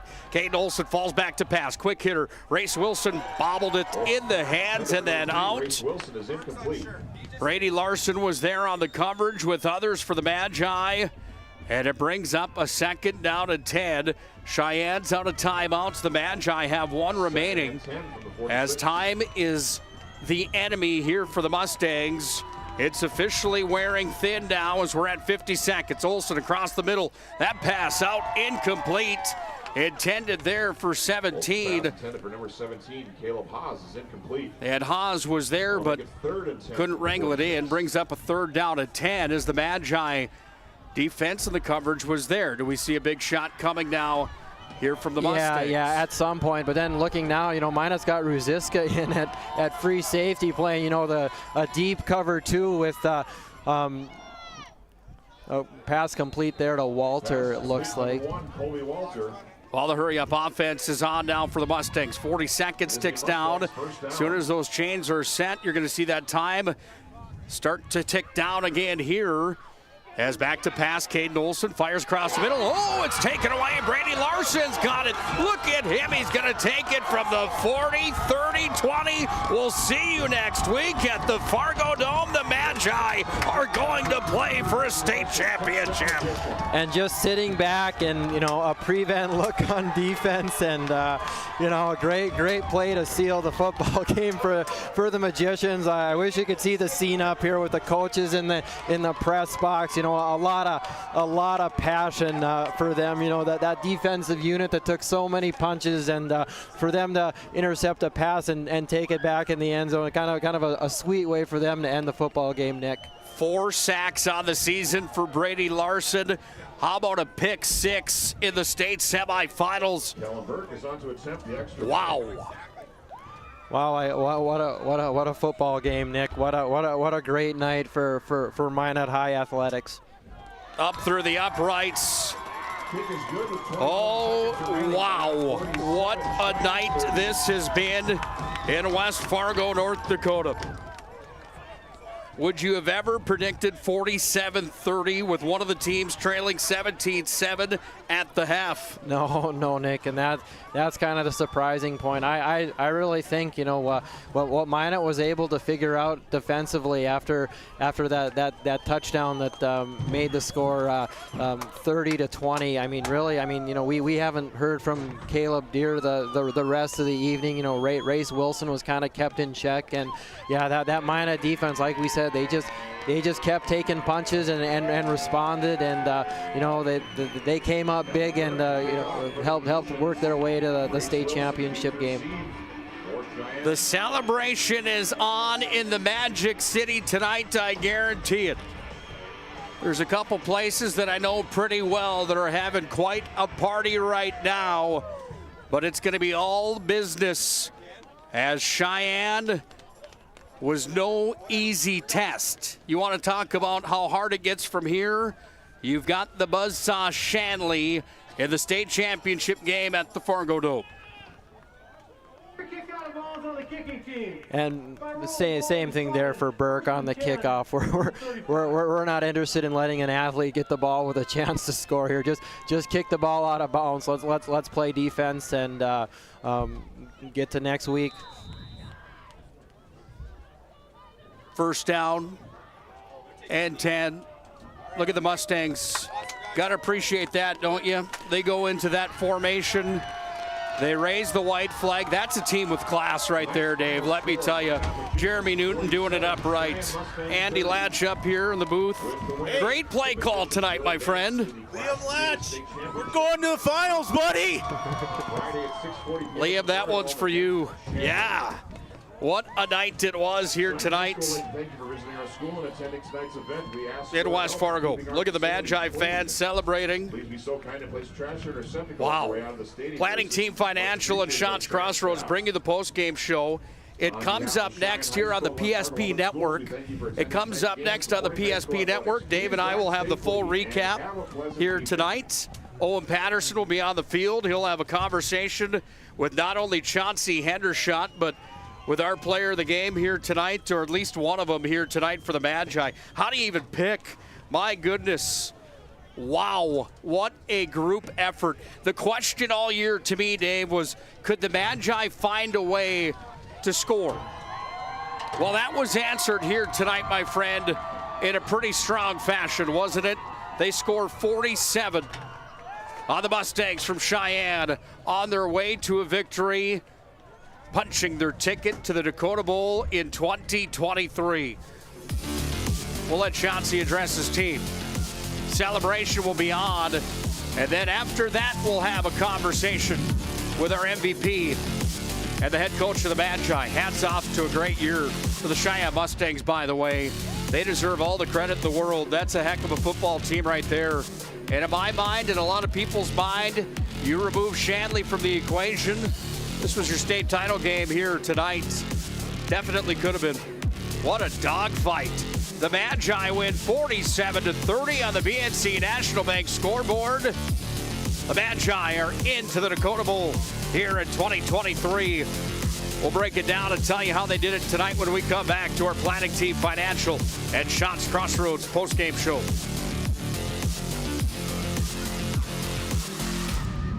We want it all. We want our dog to fetch it. Drop it. And drop it. Name it. We want to fix it ourselves. And actually fix it. We want to order the market price lobster. And know the market price of the lobster. How much is... Whatever the market says. Sadly, we can't have it all. Except at Sport Clips, where we check in with the pros in men's hair and totally check out with pure, uninterrupted relaxation. Sport Clips. It's a game changer. Are you moving your business or your home across the town or across the country? We know it can be stressful. To ensure your possessions arrive on time, intact, and on budget, make your move with Jobbers Moving and Storage. Jobbers can help you with every aspect of your move. With our efficient step-by-step approach to move management, we can tailor a plan to suit your needs and schedule. With locations in Bismarck, Fargo, Minot, and Aberdeen, Jobbers Moving and Storage is your choice. Visit jobberswarehouse.com. It's Jobbers Moving and Storage. This presentation on the PSP Network is proudly brought to you by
Whether you're looking for a full-service financial plan or planning for farm or business succession, Planning Team Financial Advisors is here to help you work toward achieving your financial goals. With locations in Bismarck, Garrison, and Center, our full-service team of professionals are dedicated to helping you work towards achieving your financial goals. Visit us online, planningteam.com. Securities offered through LPL Financial, member of FINRA Civic. Investment advisory services offered through New Edge Advisors, LLC, a registered investment advisor. New Edge Advisors, LLC, and Planning Team Financial Advisors are separate entities from LPL Financial. How would you like to turn this into this? With Shaw's Crossroads Fuel to Food Reward Program, you can. Here's how it works. Pick up a fuel tracker card from any of our C-store cashiers. Every time you fill up with gasoline or diesel, use the fuel tracker card to record your gallons. Once you reach 1,000 gallons, you'll be eligible for a $10 gift card to Shaw's Crossroads Restaurant. Start earning your rewards today at Shaw's Crossroads.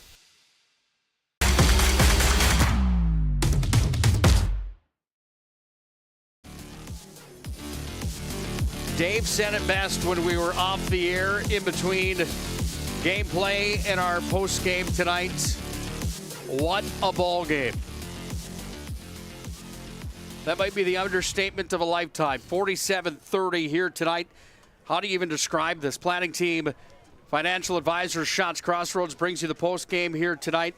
Well, we got a couple players on the field that are going to try to describe it for us right now. Let's go down to field level with our third member of our broadcast team, Owen Patterson. He's got a couple kids that had big-time roles here tonight. Owen, how are those guys? That celebration down there looks like it's pretty lively, hey? Yeah, I feel bad for these guys. They can't be in the celebration right now because we were in commercial. But, hey, guys, how does it feel? It feels great. First of all, we were down, 17 at the halftime. And we just fought back tonight, and it was great to see everyone fight back and come back like that. You were up, you were down.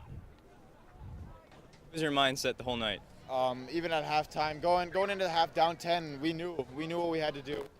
A group of kids here, and we all had our minds set on what we were going to do, and we got one more coming now. Special group of guys. Absolutely. You're practicing on Monday. I hear that was a breakdown. Yeah. So go, and we'll see you next week. Yes, thank you very much. Thank you. Logan Conklin and Lucas Beater there. We're going to see if we can get Coach Chauncey Hendershot. He's down there as well. Chauncey taking the Magi into the promised land. We're going to have Chauncey Hendershot and Owen Patterson come a little closer for us over to the 40-yard line, if you don't mind. That marker at the 40 towards the near sideline here, so we make sure we don't lose that audio, my friend. Thanks for doing that for us down there on the field.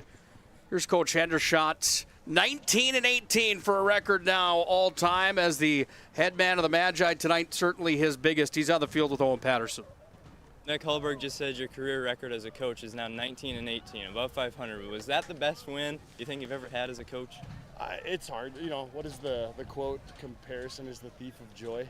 And I feel a lot of joy right now, so I'm not going to stack it up against any other ones. It's about these guys tonight. So happy with their resilience, and the theme coming in was redemption, and that was the halftime speech as well. Let's just get it going. Let's live this one play at a time and stack those up and get some momentum. And fortunately we were able to do that, and it turned out in our favor. Just a credit to these guys, and our leadership on this team is awesome. Even when we're down, you feel like, hey, we're one play away, and these guys have that shooter's mentality where the next play is going to hit. Let's flush it, get back at it. Well, once again, I'm going to keep it pretty quick, just like at halftime, because I know you got a lot of important work to do, and that's planned for the Shanley Deacons. Well, what do you expect from that game? How are you going to prepare for a team like that? We'll go watch, and we'll come up with a plan and trust these guys to execute it. Shanley's a fantastic football team. Ended our season last year, and we were hoping to get an opportunity to play them. It's going to be a battle. It's the last game that we're going to get to spend with these guys. So we expect it to be a great game. I think going in each week, though, we try to keep it about us and executing our stuff, and so we come up with a plan and try to play our best next week. But yeah, it's certainly a challenge next week, and we know these guys will be ready for that. I hear a little bit of redemption again. Lost to them last year, ended your season. So good luck next week in the Dakota Bowl, Coach. All right, thank you very much. Job well done down there. Owen Patterson on the field, our third member of our broadcast team. It's Dave Wilson and Nick Hulberg here on the call tonight. It's our Planning Team Financial advisors at Shots Crossroads postgame show. Planning team financial advisors. Whether you're looking for a full-service financial plan or planning for farm or business succession, Planning Team can help you with your financial needs. Find them online, planningteam.com. Shots Crossroads would be about as delicious as it gets right now, my friend Dave. A number 99, maybe a piece of banana cream pie to celebrate a Magi win. Either way, Shots Crossroads is always there, open all the time on the 2 and 52 bypass east of Minot. Try that delicious menu that includes the famous 99. You can order online. Team buses are always welcome. If you didn't like Chauncey Hendershot before, how much do you like him now after that interview? Isn't he just the man? Right, and that's really a quote that I love. I actually heard it in church the other week. The comparison is the thief of joy, and that's 100% the way it is.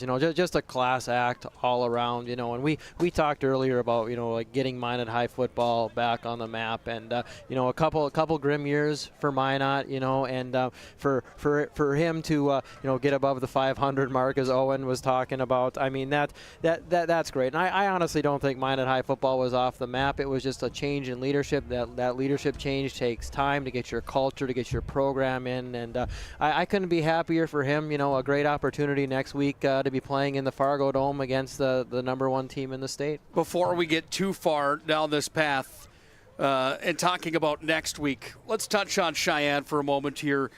Nothing wrong with a season that ends at 9-3 overall when it's all said and done. That's not correct. What would they end up as? I don't even know what I did with my game card. 3 losses on the year. They would have ended up with 8 victories on the season when it was all said and done. 8-11. Break down what the Mustangs can really hang their hat on moving forward into 2024, because that was a heck of a run. Right, and for them, they had a lot of injuries this year, and a kid like Pinu isn't able to play a lot, so Race Wilson goes from being a wide receiver to a running back.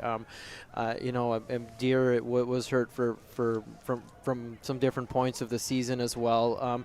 It was a difficult season for them. They went through a quarterback change. They played Shanley early. They kind of snuck by a Davies team a little bit. They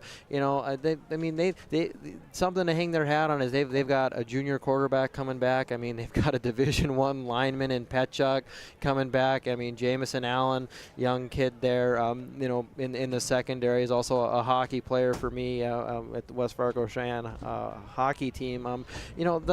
I think Coach Newton can hang their hat on. They played it. The schedule's tougher now. You got to play everybody. You played Minot twice. You play Shanley. You play Davies. You play Bismarck High. It isn't easy, and the physical toll that takes. That's something that they saw next year, and I expect the Sheyenne Mustangs to be back next year. You return your quarterback, and they return some other skilled kids. The future is very bright for the Sheyenne Mustangs. Your heart hurts for those kids. Either way, your heart is going to hurt for either group of kids, because one group of kids, they're playing their last high school football game, and the other group you're ecstatic for because they get to play in the state championship. So that kind of the beauty of high school sports. The agony to defeat and the thrill of victory, and you see it. One end of the field is super excited, and the other end of the field we're hugging and we're taking last pictures together in our football uniforms for the seniors. So definitely bittersweet after watching that game. Thrilled for Minot, but then your heart does go out to the Mustangs. On to the Dakota Bowl next week for the Shanley Deacons and the Minot High Magicians. That's going to be quite a dogfight. They haven't seen each other yet on the year. You want to talk about a high-flying offense? We saw how good the Minot High defense is here in this win over Cheyenne tonight. What do you expect out of the state title game next week? I expect a lot of points. I think that, being indoors, that Shanley offense with Coach Matter, and they know how to they know how to score the football. So it'll be another big test for the Minot defense. Should be a ton of fun next week. We'll have full coverage for you on the PSP network. We'll go wall to wall with Dakota Bowl digital radio coverage. Excited to call that one next week. I about kissed you here tonight. They win next week. I don't know. You better look out. That'd be what a ball game. It was a wild one, I'm telling you. We got plenty more to come on our Planning Team Financial Advisors and Shots Crossroads post-game show. We've got the highlights of the ball game. We've got our jobbers moving and storage move of the game. We've got to make the selection for the MVP tonight. That's not going to be easy by any means. It's all coming up in the Planning Team Financial and Shots Crossroads postgame show. The Magi are victorious. They trailed by 10 at the half at 17-7. They come back and win 47-30. Hashtag instant classic tonight on the PSP Network. Whether you're looking for a full-service financial plan or planning for farm or business succession, Planning Team Financial Advisors is here to help you work toward achieving your financial goals. With locations in Bismarck, Garrison, and Center, our full-service team of professionals are dedicated to helping you work towards achieving your financial goals. Visit us online, planningteam.com. Securities offered through LPL Financial, member of FinRun Civic. Investment advisory services offered through New Edge Advisors, LLC, a registered investment advisor. New Edge Advisors, LLC, and Planning Team Financial Advisors are separate entities from LPL Financial.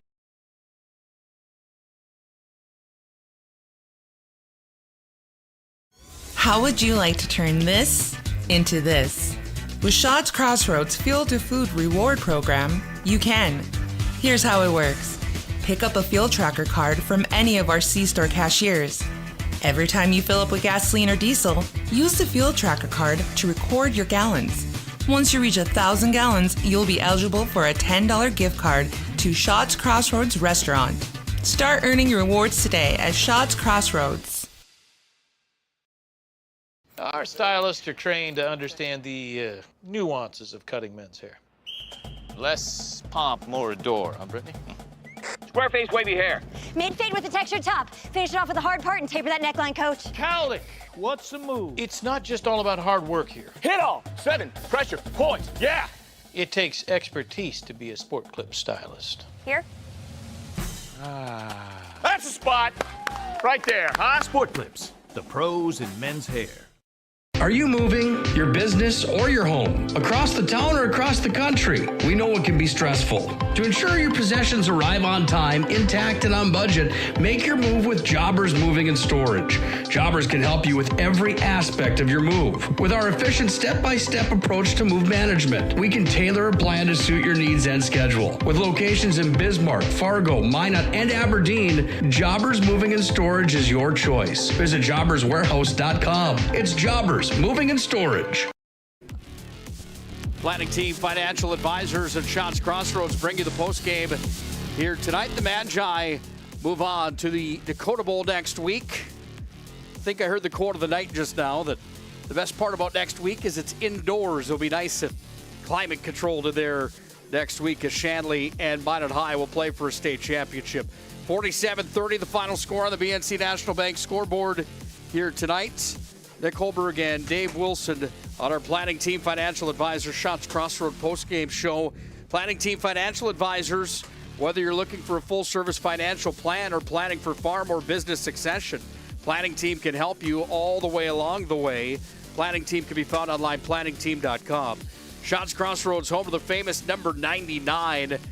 Everything's good there, though, I'm telling you. I like the banana cream pie, my favorite at Shots Crossroads. Team buses are always welcome. You can order online and pick it up at Shots Crossroads. They bring you tonight's postgame show as well. 47-30, the final score here tonight on the BNC National Bank scoreboard. Time for a game rewind here tonight. And man, we had highlight after highlight in this one, didn't we, Dave? Here's the first touchdown score of the night for the Magi, and it was Tyson Rosiska who got into the end zone for the first 6. Right, and you know, through these highlights, you know, a theme would be kids from Minot that needed to have big games for Minot to win the football game. You know, Rosiska, Conklin with a big touchdown. You know, Broderick with a big touchdown. Beater, you know, Larson with an interception return for a touchdown. I mean, you can't say enough about you know what Burke did in the jet sweep game and keeping him off balance. I mean, just a great football game, you know, from two teams that you know like you know, Cheyenne likes to throw the ball around a little bit. Minot maybe not so much, but they needed to, and it worked for them. So, you know, a great high school football game. You see there, Cheyenne goes up by a score of 27-14. Then the Magi get Griffin Broderick to go coast to coast I said it in the call. I knew he was fast. I just didn't know he was that fast, Dave. My goodness, what a run for him. But Minot High's not done yet, as they're going to tack on another one here in just a moment. Right, and I mean, just the, like we see Deere again. There's never a bad option. Throwing him a deep, throwing him the ball on a go route. A fantastic high school football career for him. I'm excited in the springtime to watch him throw his fastball for the Mustang baseball team. Just a great athlete. Top to bottom, one of the best in the state of North Dakota. Magi get in with Lucas Beater there as he tucks his way into the end zone. This may be your play of the game right here, though. A forced fumble. Minot trailing by 4, 9:50 left in the ball game.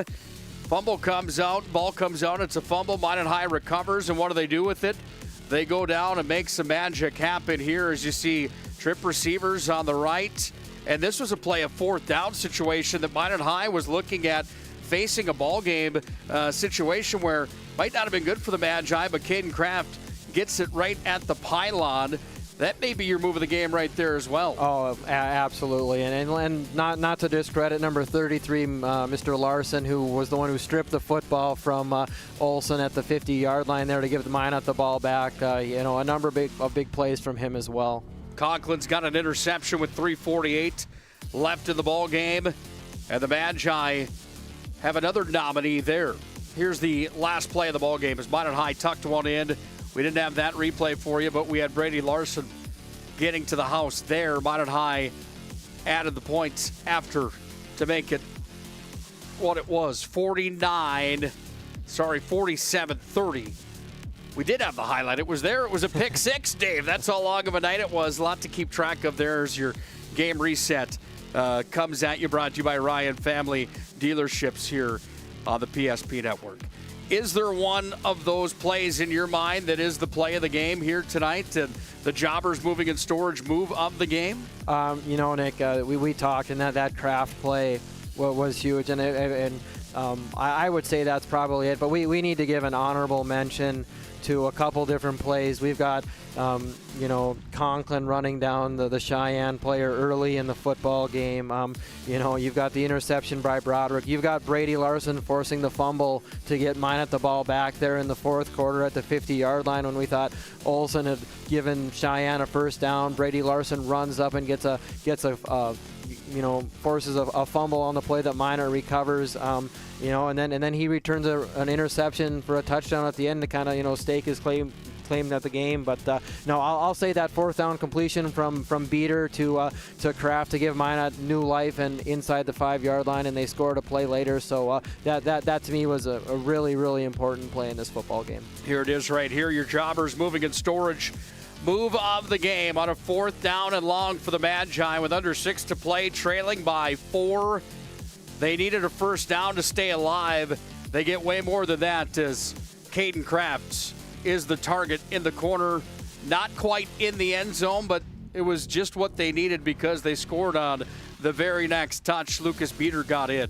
Jobbers moving in storage brings you the move of the game, whether you're moving across town or across the country. Jobbers can help you with your moving and storage needs. MVP of the broadcast and the showdown tonight as selected by yours truly and Dave Wilson. Brought to you by Sport Clips. Sport Clips, where you can get the MVP haircut experience. I have the app. I just sign in online. It's quick, it's convenient, it's fast, it's friendly. You really can't beat it. Sport Clips brings you the MVP here tonight. How do you even pick in a ball game that saw 77 points scored here tonight? Yeah, and we've said the names many times. Conklin, Ruziska, Broderick.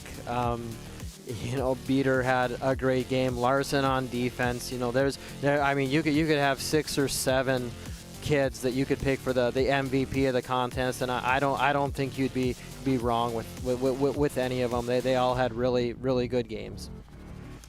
Young man that's been good all year long that may have gotten slighted a few times on this award.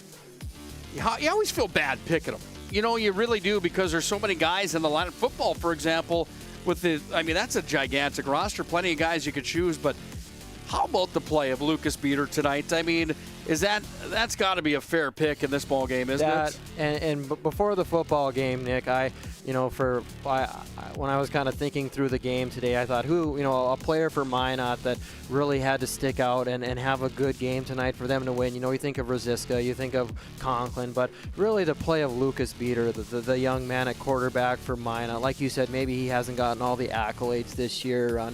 Last week against Mandan, they kind of took the air out of the ball and kind of went. They didn't really expect him to do a lot, but really without his leadership and making some of the throws that he made in the second half, and the touchdowns with the quarterback sneak, there wasn't an option that he wasn't taking the ball into the end zone there. I mean, there was no denying the young man. I mean, I'm getting texts from my dad and mom watching the game, and my dad saying, "Boy, number 9 better be the MVP." And my dad played football years ago in Maddock and later a little bit at UND. And if he's an offensive lineman, and it takes a lot for a quarterback to impress him. So when my dad's texting me saying give it to the young man at quarterback, I have to agree with an old offensive lineman. So Lucas Beater is my pick, Nick. Congratulations to Lucas Beater, the MVP at tonight's ball game, brought to you by our friends at Sport Clips.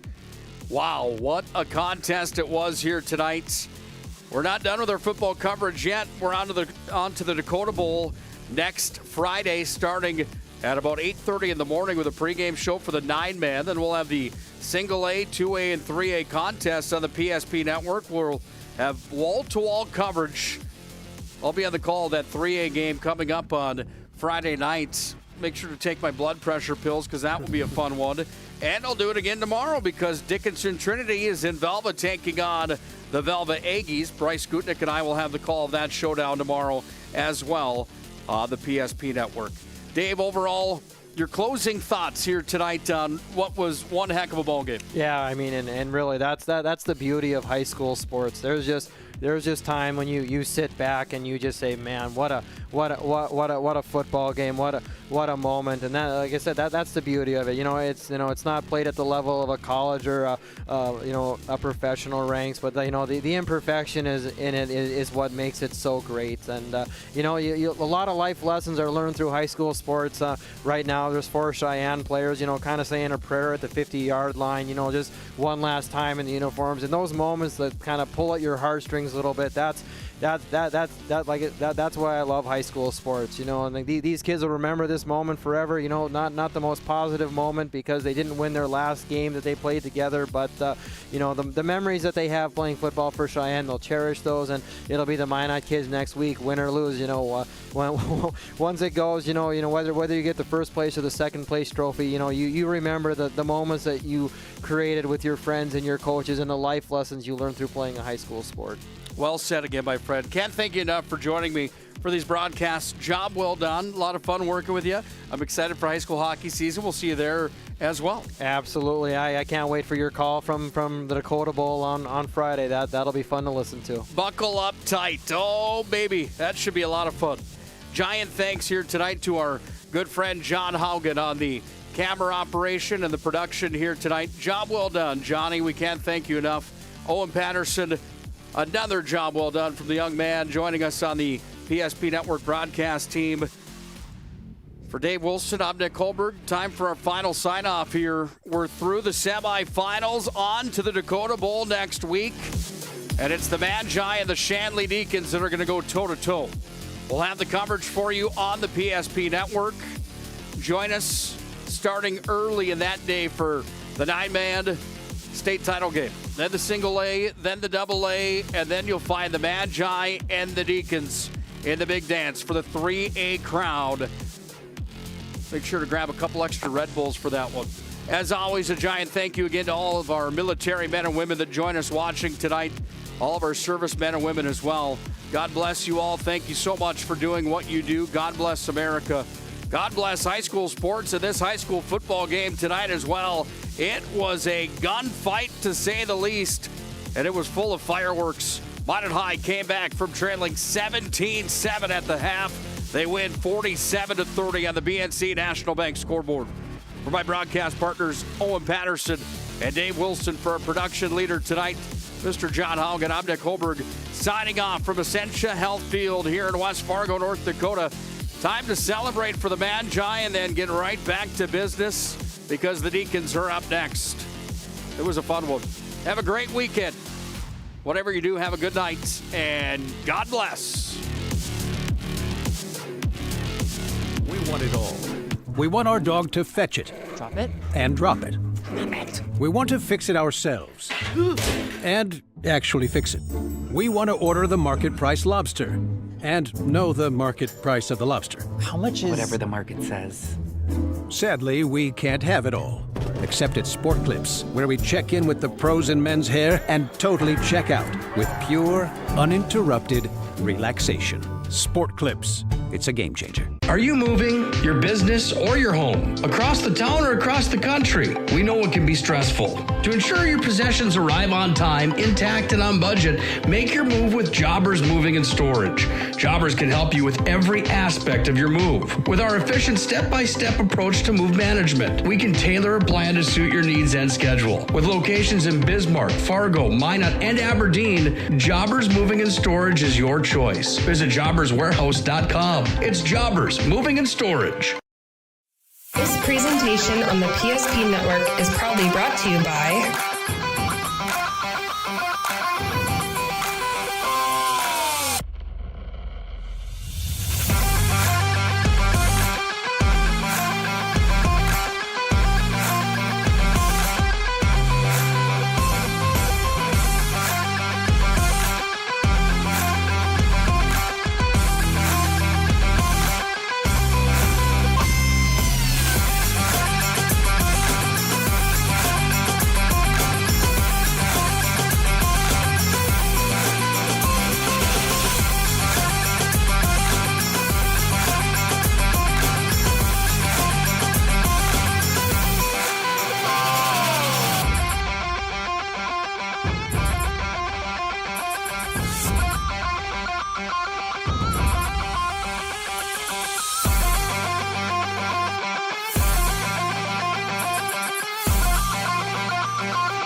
Whether you're looking for a full-service financial plan or planning for farm or business succession, Planning Team Financial Advisors is here to help you work toward achieving your financial goals. With locations in Bismarck, Garrison, and Center, our full-service team of professionals are dedicated to helping you work towards achieving your financial goals. Visit us online, planningteam.com. Securities offered through LPL Financial, member of FinRun Civic. Investment advisory services offered through New Edge Advisors, LLC, a registered investment advisor. New Edge Advisors, LLC, and Planning Team Financial Advisors are separate entities from LPL Financial. How would you like to turn this into this? With Shaw's Crossroads Fuel to Food Reward Program, you can. Here's how it works. Pick up a fuel tracker card from any of our C-store cashiers. Every time you fill up with gasoline or diesel, use the fuel tracker card to record your gallons. Once you reach 1,000 gallons, you'll be eligible for a $10 gift card to Shaw's Crossroads Restaurant. Start earning your rewards today at Shaw's Crossroads.